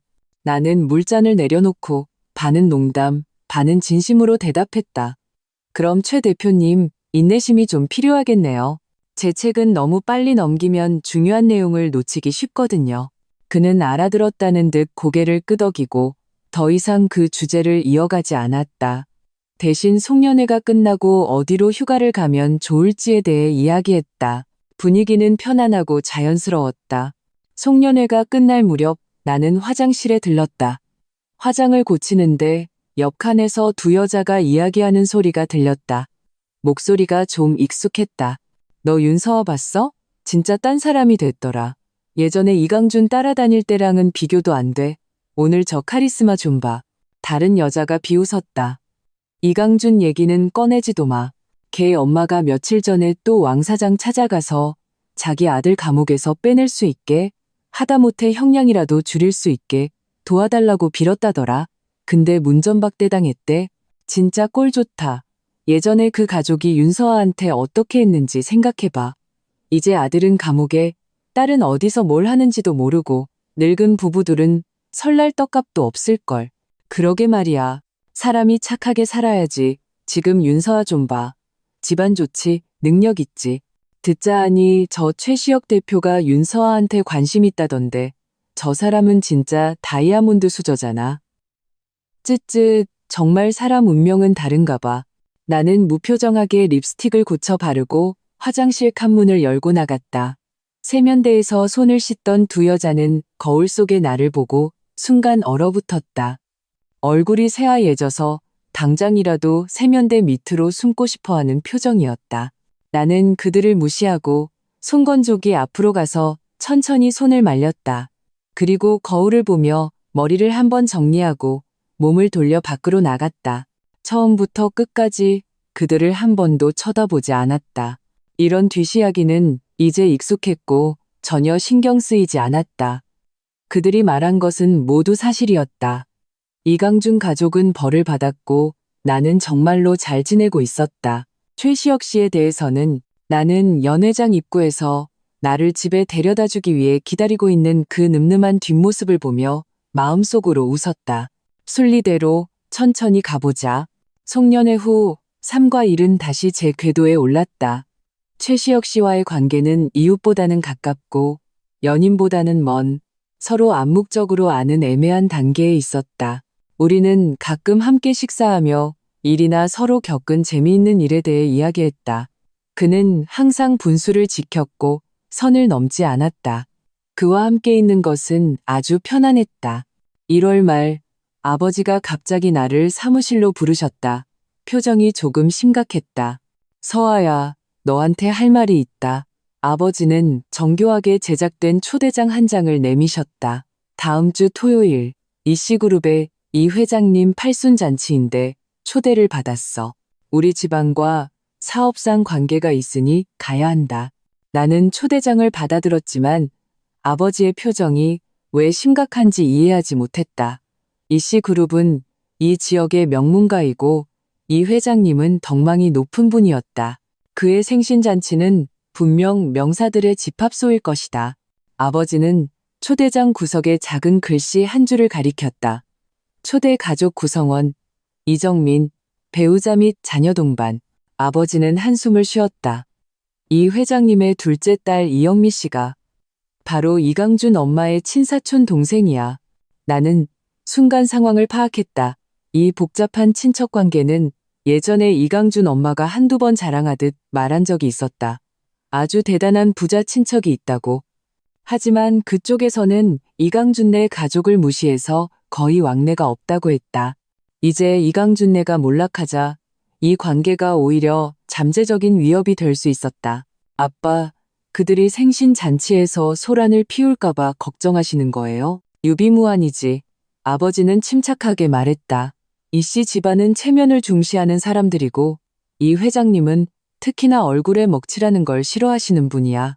이강준 엄마가 지금 막다른 길에 몰렸으니 만약 모든 걸 포기하고 그 멀고 먼 친척 관계를 빌미로 생신잔치에서 이 씨 집안에 매달려 도움을 청하거나 더 최악의 경우 모든 사람 앞에서 너한테 더러운 물을 튀기려 할 수도 있어. 물론 우리에게 근본적인 피해는 없겠지만 사람을 불쾌하게 하고 이 회장님의 기분도 망치게 되겠지. 나는 고개를 끄덕였다. 확실히 잃을 것이 없는 사람은 무서운 법이다. 이강준 엄마는 지금 모든 것을 잃었으니 정말로 무슨 짓을 할지 모른다. 그럼 우리 안 가야 하나요? 아니, 가야지. 왜 안 가? 아버지의 눈빛이 날카로워졌다. 우리는 떳떳한데 왜 피해야 하지? 가야 할 뿐만 아니라 아주 화려하고 당당하게 가야 해. 너는 내 딸이야. 가장 눈에 띄는 곳에 서 있어야지. 내가 지켜볼 테니 누가 감히 그런 자리에서 내 딸에게 눈총을 주는지 한번 보자. 나는 웃었다. 아빠, 말씀이 맞아요. 가야죠. 그것도 아주 멋지게 차려입고 가서 누구도 우리를 얕보지 못하게 해야겠어요. 그 후 며칠 동안 나는 평소처럼 일하면서도 남몰래 준비를 했다. 비서에게 이 씨 집안, 특히 이 회장님과 그의 핵심 자녀들의 취향, 최근의 자선 활동 동향, 그리고 이 씨 집안과 우리 회사가 협력을 심화할 수 있는 지점들을 자세히 조사해달라고 부탁했다. 지피지기면 백전백승이다. 생신 잔치날 나는 샴페인 색상의 실크 롱드레스를 선택했다. 디자인이 우아하면서도 세련되었다. 심플한 진주 액세서리를 착용하고 메이크업도 정성껏 받았다. 아버지는 나를 보며 눈에 자랑스러움을 가득 담고 말씀하셨다. 역시 우리 딸은 기품이 있어. 생신잔치는 이 씨 집안의 호화로운 저택에서 열렸다. 과연 명불허전 규모가 대단했고 참석자들은 모두 이 지역의 유력 인사들이었다. 나와 아버지가 들어서자마자 많은 시선이 쏠렸다. 많은 사람들이 아버지에게 다가와 인사를 건네며 덩달아 나를 칭찬했다. 윤 회장님 따님이 날이 갈수록 미모가 출중해지십니다. 우리는 먼저 이 회장님께 인사를 드리고 정성껏 준비한 선물 현대서의 대가의 작품을 드렸다. 의미도 좋고 속되지 않은 선물이었다. 이 회장님은 정신이 아주 맑으셨고 정중하게 감사 인사를 하셨다. 그의 주변에는 몇몇 자녀들이 둘러싸고 있었는데 나는 둘째 딸 이영미 씨, 즉 이강준 엄마의 사촌 동생을 눈여겨보았다. 그녀는 화려하게 차려입었지만 눈매가 약간 날카로운 중년 여성이었다. 그녀는 나를 훑어보는 듯한 시선으로 보았지만 장소 때문인지 가볍게 고개를 끄덕일 뿐이었다. 모든 것이 평온해 보였다. 나와 아버지는 하객들 사이를 오가며 품위 있게 행동했다. 중간에 내가 음식을 가지러 갔을 때였다. 막 접시를 들었는데 등 뒤에서 불길한 시선이 느껴졌다. 몸을 돌리자 나는 속으로 냉소했다. 호랑이도 제 말하면 온다더니 이강준 엄마가 몸에 맞지 않는 낡은 붉은색 치파오를 입고 숱이 적은 머리를 간신히 틀어올린 채 누렇게 뜬 얼굴로 서 있었다. 초췌한 이강준 아버지가 그녀를 겨우 부축하고 있었다. 그들은 저쪽 음식 테이블 옆에 서서 나를 뚫어져라 쳐다보고 있었다. 그들은 결국 여기까지 들어왔구나. 아마 이영미 씨가 체면 때문에 마지못해 들여보내준 모양이다. 하지만 주변 사람들이 은근히 그들을 피하는 태도를 보니 아무도 그들과 엮이고 싶어 하지 않는 것 같았다. 이강준 엄마는 내가 몸을 돌리는 것을 보자 흐릿한 눈동자에서 원망과 절망이 뒤섞인 빛이 터져나왔다. 그녀는 입술을 떨며 나에게 달려들 것처럼 보였다. 이강준 아버지가 그녀의 팔을 필사적으로 붙잡고 겁에 질린 얼굴로 무언가 애원하고 있었다. 나는 그들을 평온하게 마주 보았다. 내 눈빛에는 혐오도, 분노도, 심지어 우월감도 없었다. 오직 완전한 무관심만이 존재했다. 마치 중요하지 않은 장식품을 보는 것처럼 나는 심지어 그들을 향해 손에 든 샴페인 잔을 들어 보이며 입가에 아주 옅은 의례적인 미소를 띄었다. 그리고 우아하게 몸을 돌려 다시 내 음식을 고르기 시작했다. 나는 그 시선이 내 등에 구멍을 낼 것처럼 뜨겁다는 것을 느꼈다. 하지만 나는 끝까지 돌아보지 않았다. 이런 자리에서 나의 무시와 태연함이 그들에게 가장 큰 타격이라는 것을 알고 있었다. 그녀에게 조금이라도 이성이 남아있다면 가미희 씨 집안의 생신잔치에서 난동을 부리지는 못할 것이다. 마지막 남은 그 위태로운 친척 관계마저 완전히 끊어버리고 싶지 않다면 말이다. 역시나 등 뒤에서는 예상했던 울음소리나 소란이 들려오지 않았다. 나는 단지 이강준 아버지의 더욱 다급한 애원 소리와 질질 끌려 멀어지는 발소리만 들었을 뿐이다. 나는 음식 접시를 들고 아버지가 계신 테이블로 향했다. 최시혁 씨도 그쪽에 있었고 아버지와 무언가 이야기하고 있었다. 그는 나를 보고 자연스럽게 일어나 의자를 빼주었다. 괜찮아요? 그는 낮은 목소리로 물었다. 그도 방금 그 장면을 본 모양이었다. 무슨 일이 있겠어요? 나는 자리에 앉아 포크를 들었다. 내 미소는 편안했다. 파리가 윙윙거린다고 쫓아가서 잡을 필요는 없잖아요. 괜히 내 품위만 떨어지죠. 최시혁 씨는 나를 보며 눈에 감탄의 미소를 띄었다. 아버지도 칭찬하는 눈빛을 보내셨다. 생신잔치는 순조롭게 진행되었고 끝날 때까지 이강준 엄마는 다시 내 시야에 나타나지 않았다. 나중에 듣자 하니 그들은 생신잔치가 끝나기도 전에 이영미 씨가 보낸 사람들에 의해 밖으로 안내되었다고 한다. 이 일로 그들은 마지막으로 매달릴 수 있었던 친척 관계마저 완전히 소진해버린 셈이다. 돌아오는 차 안에서 아버지의 기분이 아주 좋았다. 우리 딸, 오늘 정말 아빠 얼굴에 빛을 냈어. 어떤 상황에서도 침착하고 대장부의 풍모가 있어. 나는 차창에 기대어 흘러가는 도시의 네온사인을 바라보았다. 오늘 밤을 계기로 내 마음속에 남아있던 과거에 대한 마지막 앙금마저 완전히 사라졌다. 시간은 느긋하게 흘러 어느덧 봄이 왔다. 새 집에서 산 지 반년이 다 되어가니 점점 더 편안하게 느껴졌다. 최시혁 씨와의 관계도 이 날씨처럼 서서히 따뜻해졌다. 그는 더 이상 단순한 이웃이나 파트너가 아니었다. 자연스럽게 내 생활권 안으로 들어왔다.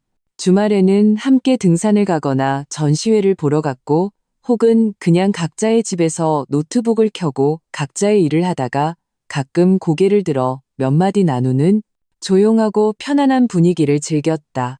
부모님은 그를 몇 번 만나보시고 아주 좋은 인상을 받으셨다. 어머니는 사석에서 내게 시혁이 그 사람은 참 점잖고 사람을 존중할 줄 알아. 눈빛도 바르고 그 이강준이라는 애보다 몇 배는 낫다 라고 말씀하셨다. 아버지는 더 실질적이셨다. 사업상의 접촉을 통해 그의 능력과 인품을 인정하셨다. 하지만 나는 끝까지 관계를 확정짓지는 않았다. 까다롭게 구는 것도 아니고 그가 마음에 들지 않는 것도 아니었다. 오히려 정반대였다. 그는 너무 좋은 사람이어서 더 신중해지고 싶었다. 한 번의 경험을 통해 나는 내가 무엇을 원하는지 더 명확하게 알게 되었다. 나에게 필요한 것은 함께 어깨를 나란히 하고 영혼이 통하는 파트너이지 단지 조건이 맞는 상대가 아니었다. 4월 우리 회사와 최시혁 씨 회사가 협력한 스마트홈 프로젝트 1단계가 출시되었고 시장 반응은 예상외로 뜨거웠다. 성공을 축하하는 파티가 열렸다. 파티에서 모두들 흥분해서 술을 많이 마셨다. 최시혁 씨도 술을 꽤 많이 마셨지만 그는 주사가 없었다. 평소보다 말이 적어졌을 뿐 눈빛은 시종일관 맑게 나를 따라다녔다. 파티가 끝나고 그가 나를 집에 데려다 주었다. 차가 우리 집 아래에 멈췄을 때 그는 평소처럼 바로 작별 인사를 하지 않고 몇 초간 침묵했다. 그리고 고개를 돌려 나를 보았다. 가로등 불빛이 차창을 통해 그의 얼굴에 부드러운 그림자를 드리웠다. 서아야, 그가 입을 열었다. 목소리는 술기운 때문에 약간 잠겨 있었지만 이상하리 많지 진지했다. 우리 안지도 반년이 넘었네.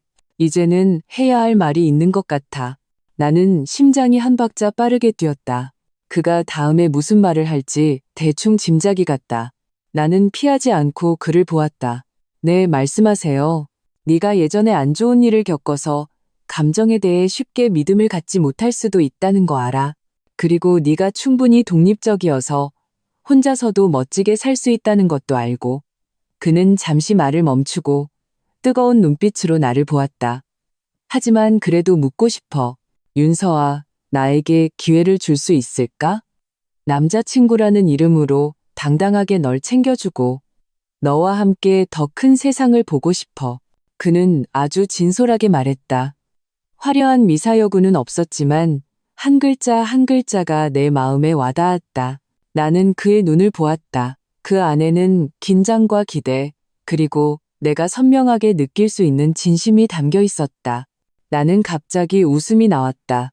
억지 웃음도 아니고 감격한 것도 아닌 모든 것이 제자리를 찾은 듯한 편안함이었다. 시혁 씨, 나는 그의 이름을 불렀다. 그거 알아요? 저는 예전에 감정이란 게 투자 같다고 생각했어요. 위험 평가를 하고 수익률을 따져야 한다고.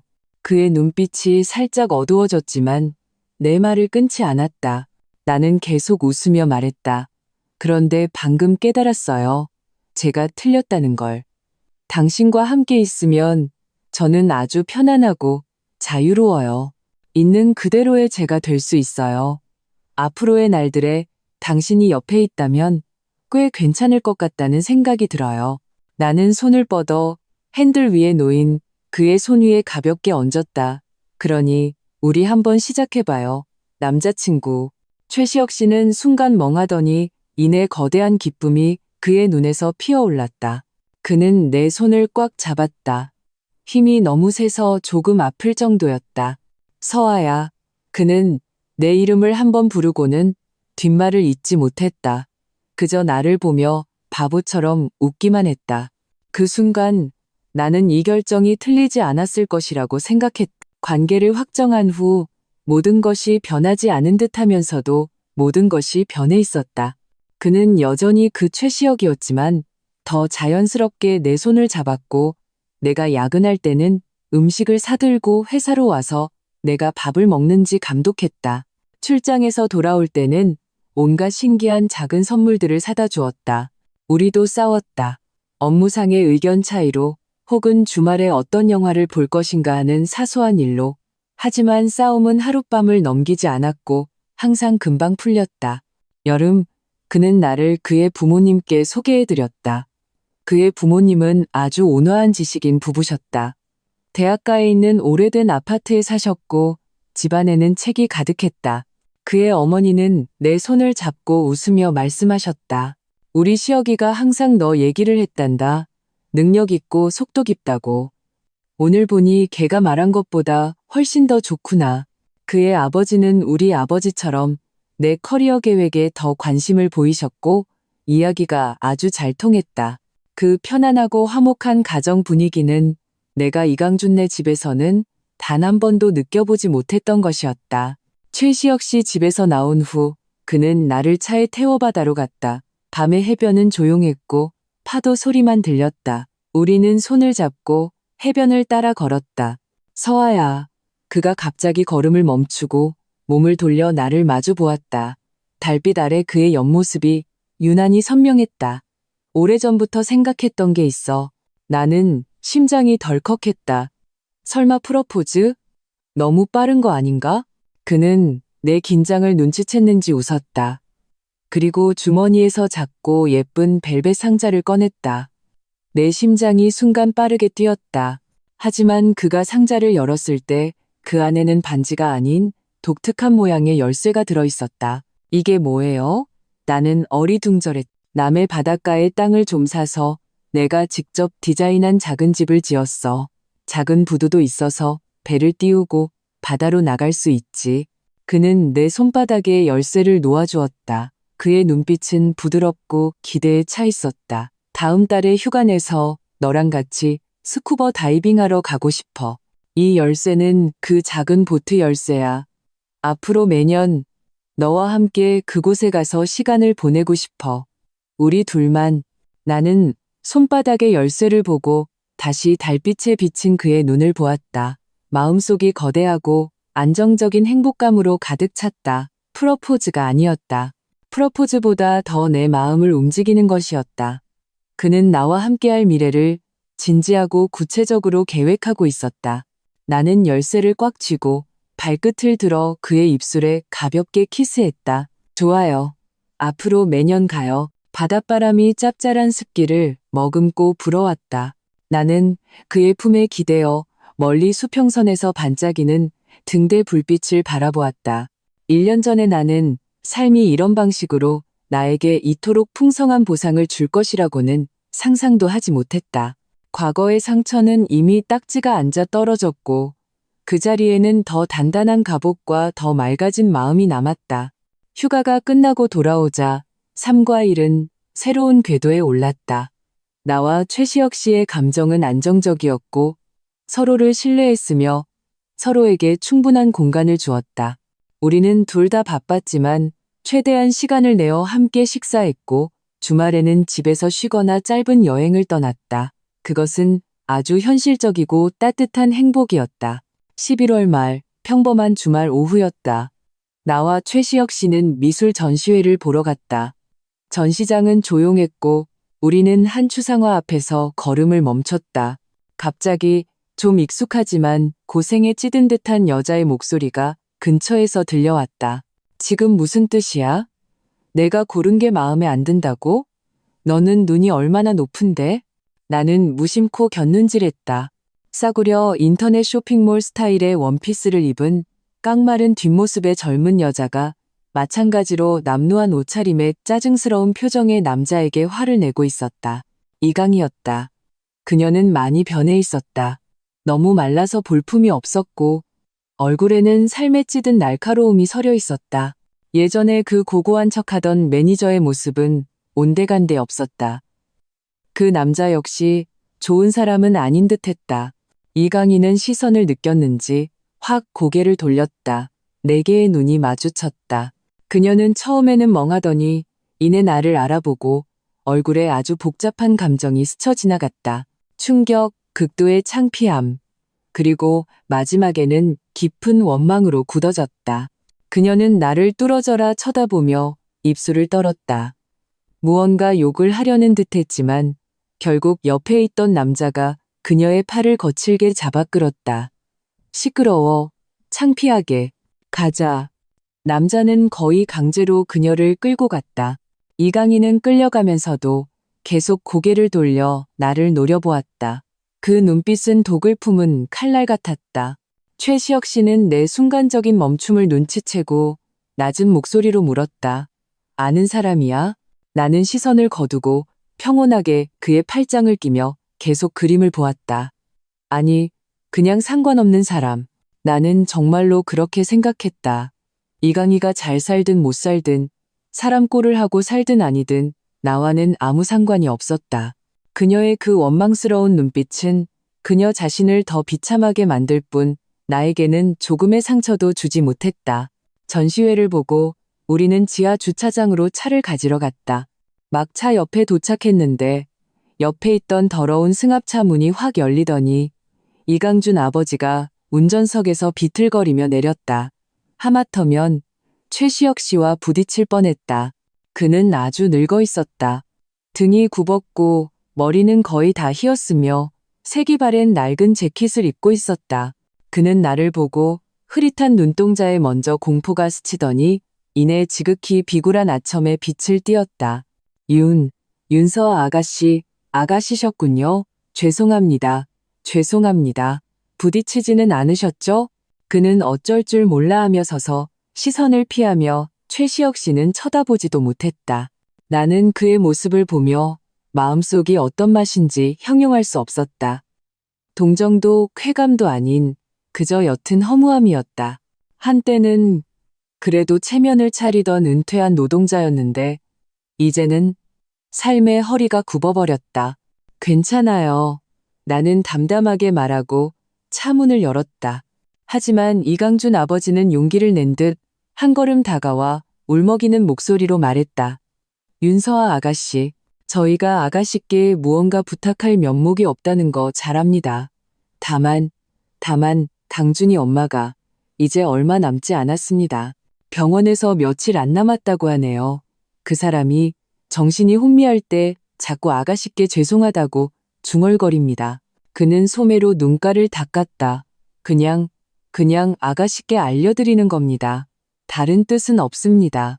나는 동작을 멈추고 그를 보았다. 이강준 엄마가 얼마 남지 않았다고?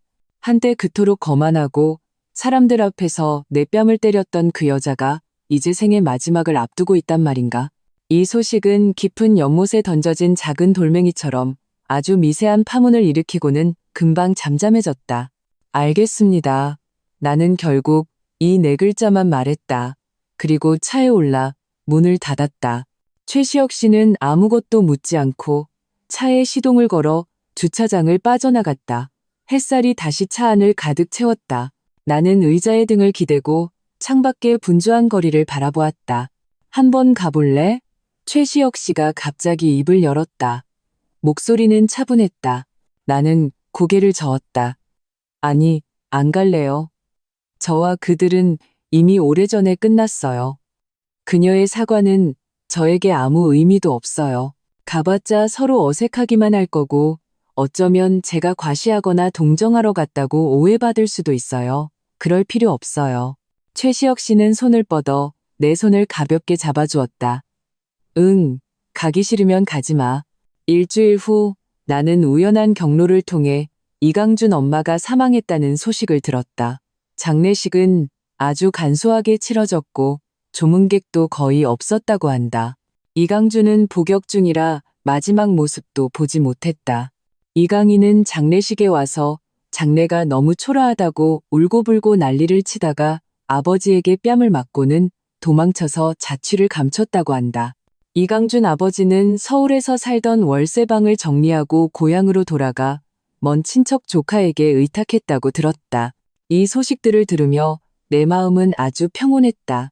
12월 말 연말 휴가 때 최시혁 씨가 나를 북유럽으로 오로라를 보러 데려갔다. 핀란드의 눈 덮인 유리 이글루 안에서 우리는 두꺼운 담요를 두르고 밤하늘에서 환상적으로 춤추는 초록색, 보라색 빛의 띠를 바라보았다. 최시혁 씨가 갑자기 말했다.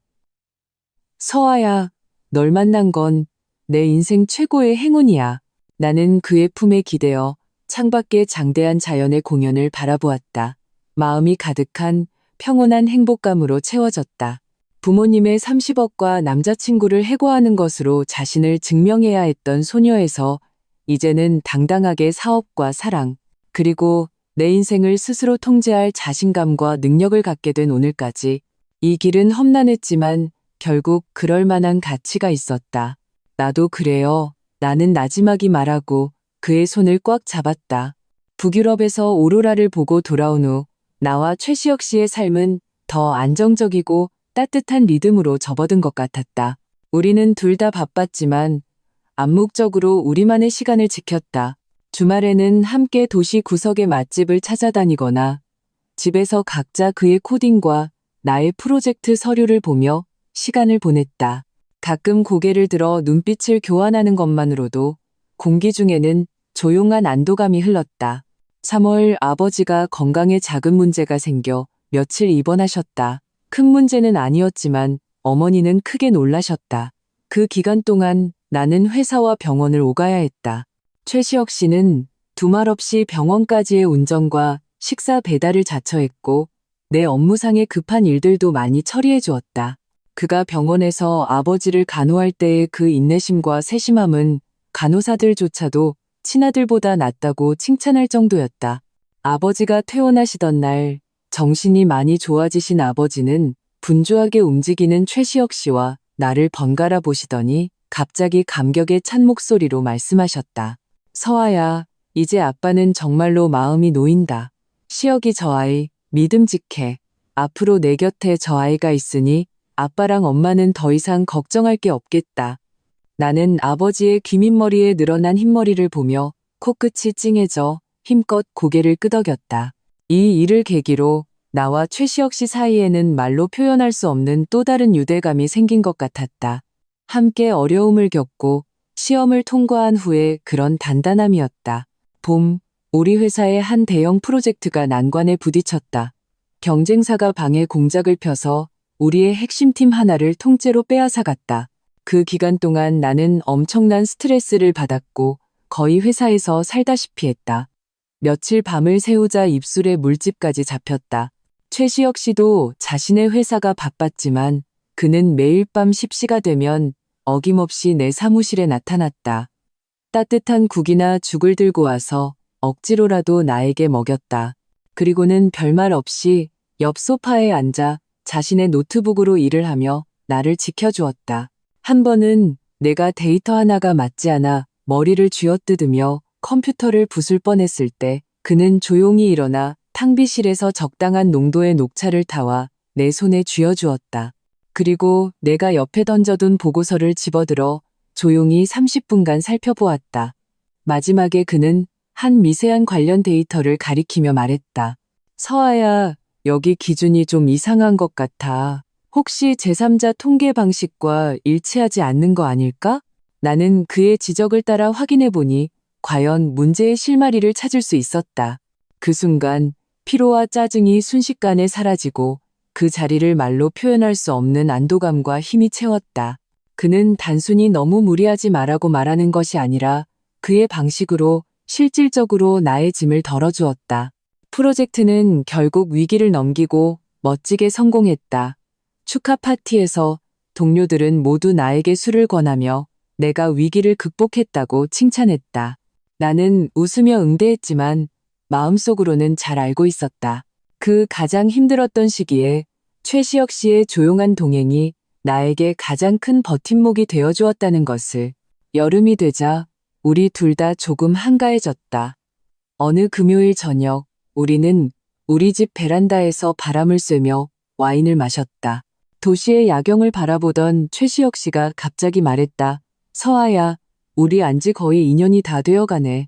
나는 와인잔을 흔들며 음하고 대답했다. 마음속으로 그가 다음에 무슨 말을 할지 짐작했다. 프러포즈일까? 시기도 얼추 맞는 것 같았다.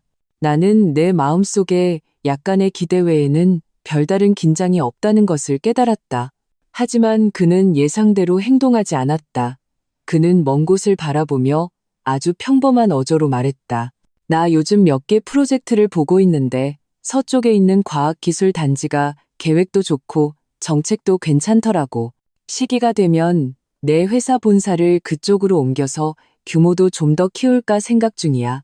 나는 조금 의외였다. 그가 이런 이야기를 할 줄은 몰랐다. 그거 좋네요. 그쪽 발전 가능성이 크긴 하죠. 그는 고개를 돌려 나를 보았다. 그의 눈빛이 밤의 어둠 속에서 유난히 빛났다. 그 단지 너희 그룹의 본사 건물에서 차로 10분 거리야. 나는 잠시 멍했다. 그리고 이내 깨달았다. 그는 단순히 사업 계획을 보고하는 것이 아니었다. 그는 내가 있는 더 편리한 미래를 계획하고 있었다. 그의 마음속에는 자신의 회사뿐만 아니라 우리 두 사람이 함께 있었다. 나는 마음이 따뜻해져 일부러 장난을 쳤다. 최 대표님, 이거 동종업계 경쟁하려는 건가요? 저랑 이렇게 가까이 붙어서 우리 그룹 인재 빼가려고요? 그는 웃으며 내 손을 잡아왔다. 그의 손바닥은 따뜻하고 건조했다. 너랑 더 가까이 있고 싶어서. 윤 이사님, 앞으로 점심도 같이 먹고 야근 늦게 끝나면 데리러 가기도 편하잖아. 그는 잠시 말을 멈추고 낮고 진지한 목소리로 말했다. 서아야, 나는 우리의 미래를 좀 더 구체적으로 계획하고 싶어. 나는 그의 눈을 보았다. 그 안에는 사업에 대한 야망도 있었지만 그보다 더 큰 우리 공동의 미래에 대한 확신과 기대가 담겨 있었다. 나는 그의 손을 마주잡고 깍지를 꼈다. 좋아요. 같이 계획해요. 밤바람이 여름의 온기를 품고 불어왔다. 베란다의 작은 조명들이 부드러운 빛을 발했다. 우리는 더 이상 말없이 조용히 기대어 아래의 차량 행렬이 빛의 강을 이루는 것을 바라보았다. 일상은 그렇게 잔잔하게 흘러 어느덧 또 연말이 되었다. 최시혁 씨 회사의 이전 문제가 본격적으로 추진되었다. 그는 이전보다 더 바빠졌지만 아무리 바빠도 주말 하루는 온전히 우리 둘만의 시간으로 만들려 노력했다. 크리스마스 일주일 전 그가 갑자기 비밀스럽게 말했다. 주말에 어디 좀 데려갈 테니 이틀 시간을 비워두라고. 어디 가냐고 물어도 그는 웃으며 말해주지 않았다. 때가 되면 알게 될 거라고만 했다. 금요일 저녁 그가 차를 몰고 나를 데리러 왔다. 차는 도시 외곽으로 향했다. 하늘이 어두워질 무렵 차는 마침내 한적해 보이는 교회의 리조트로 들어섰다. 그는 차에서 내 손을 잡고 반짝이는 조명으로 장식된 작은 길을 따라 안으로 걸었다. 마지막으로 한 독립된 목조 빌라 앞에서 멈췄다. 들어가 봐. 그는 객실 카드를 꺼내며 기대에 찬 눈빛으로 반짝였다. 나는 문을 열고 순간 얼어붙었다. 거실은 따뜻하고 로맨틱하게 꾸며져 있었다. 벽난로에서는 가상의 불꽃이 타오르고 있었다. 전자효과겠지만 아주 실감났다. 공기 중에는 은은한 삼나무 향이 퍼져 있었다. 그리고 나를 가장 놀라게 한 것은 거실 중앙의 소파에 우리 아버지와 어머니, 그리고 최시혁 씨의 아버지와 어머니가 나란히 앉아 계셨다는 것이다. 네 분 모두 웃으며 우리를 보고 계셨다. 아빠, 엄마, 아버님, 어머님, 다들 어떻게 여기에. 나는 완전히 멍해졌다. 최시혁 씨가 등 뒤에서 나를 가볍게 안고 내 어깨에 턱을 괴며 낮게 웃었다. 우리 밥 먹으러 왔지. 그때 최시혁 씨의 어머니가 일어나 내게 다가와 손을 잡았다. 그녀의 미소는 부드럽고 약간은 감격스러워 보였다. 서아야, 착한 아가. 오늘 우리 두 집안이 처음으로 정식으로 함께 식사하는 날이란다. 그녀는 최시혁 씨를 한번 보고 다시 우리 부모님을 보았다. 할 말은 시혁이 아버지가 하실 거야.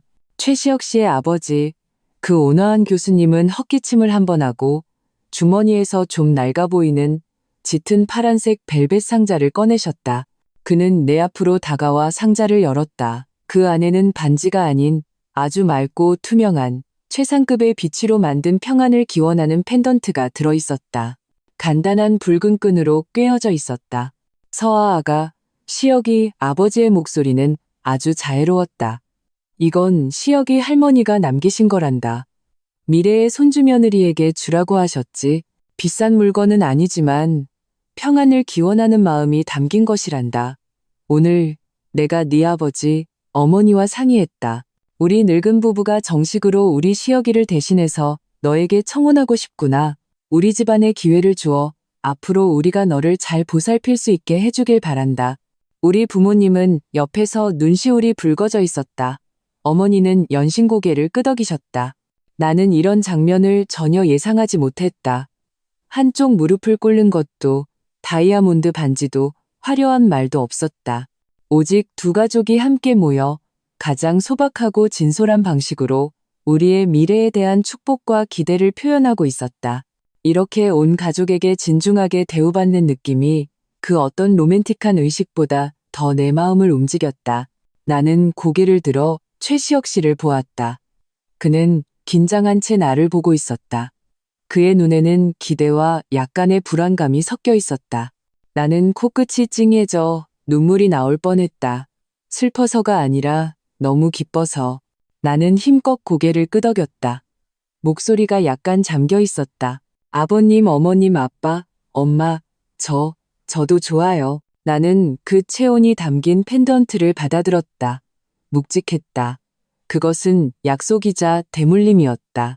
최시혁 씨는 안도의 한숨을 내쉬며 나를 꽉 안았다. 양가 부모님은 모두 기쁘게 웃으셨다. 거실은 따뜻한 분위기로 가득 찼다. 그날 저녁 식사는 유난히 따뜻했다.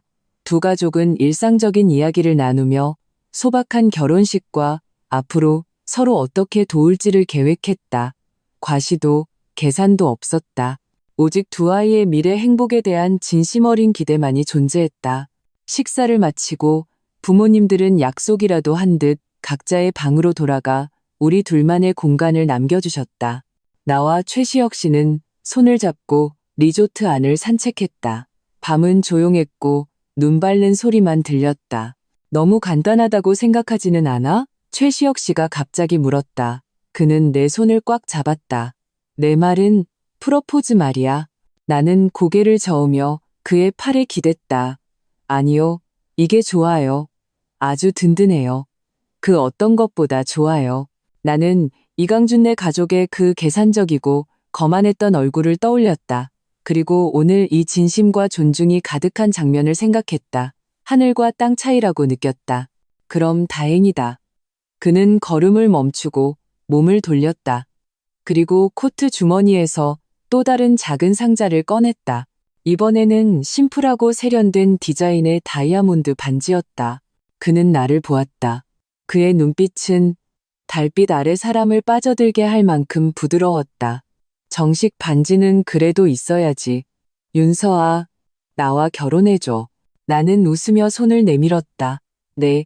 그는 내 약지에 반지를 정중하게 끼워주었다. 사이즈가 딱 맞았다. 그리고 그는 고개를 숙여 나에게 키스했다.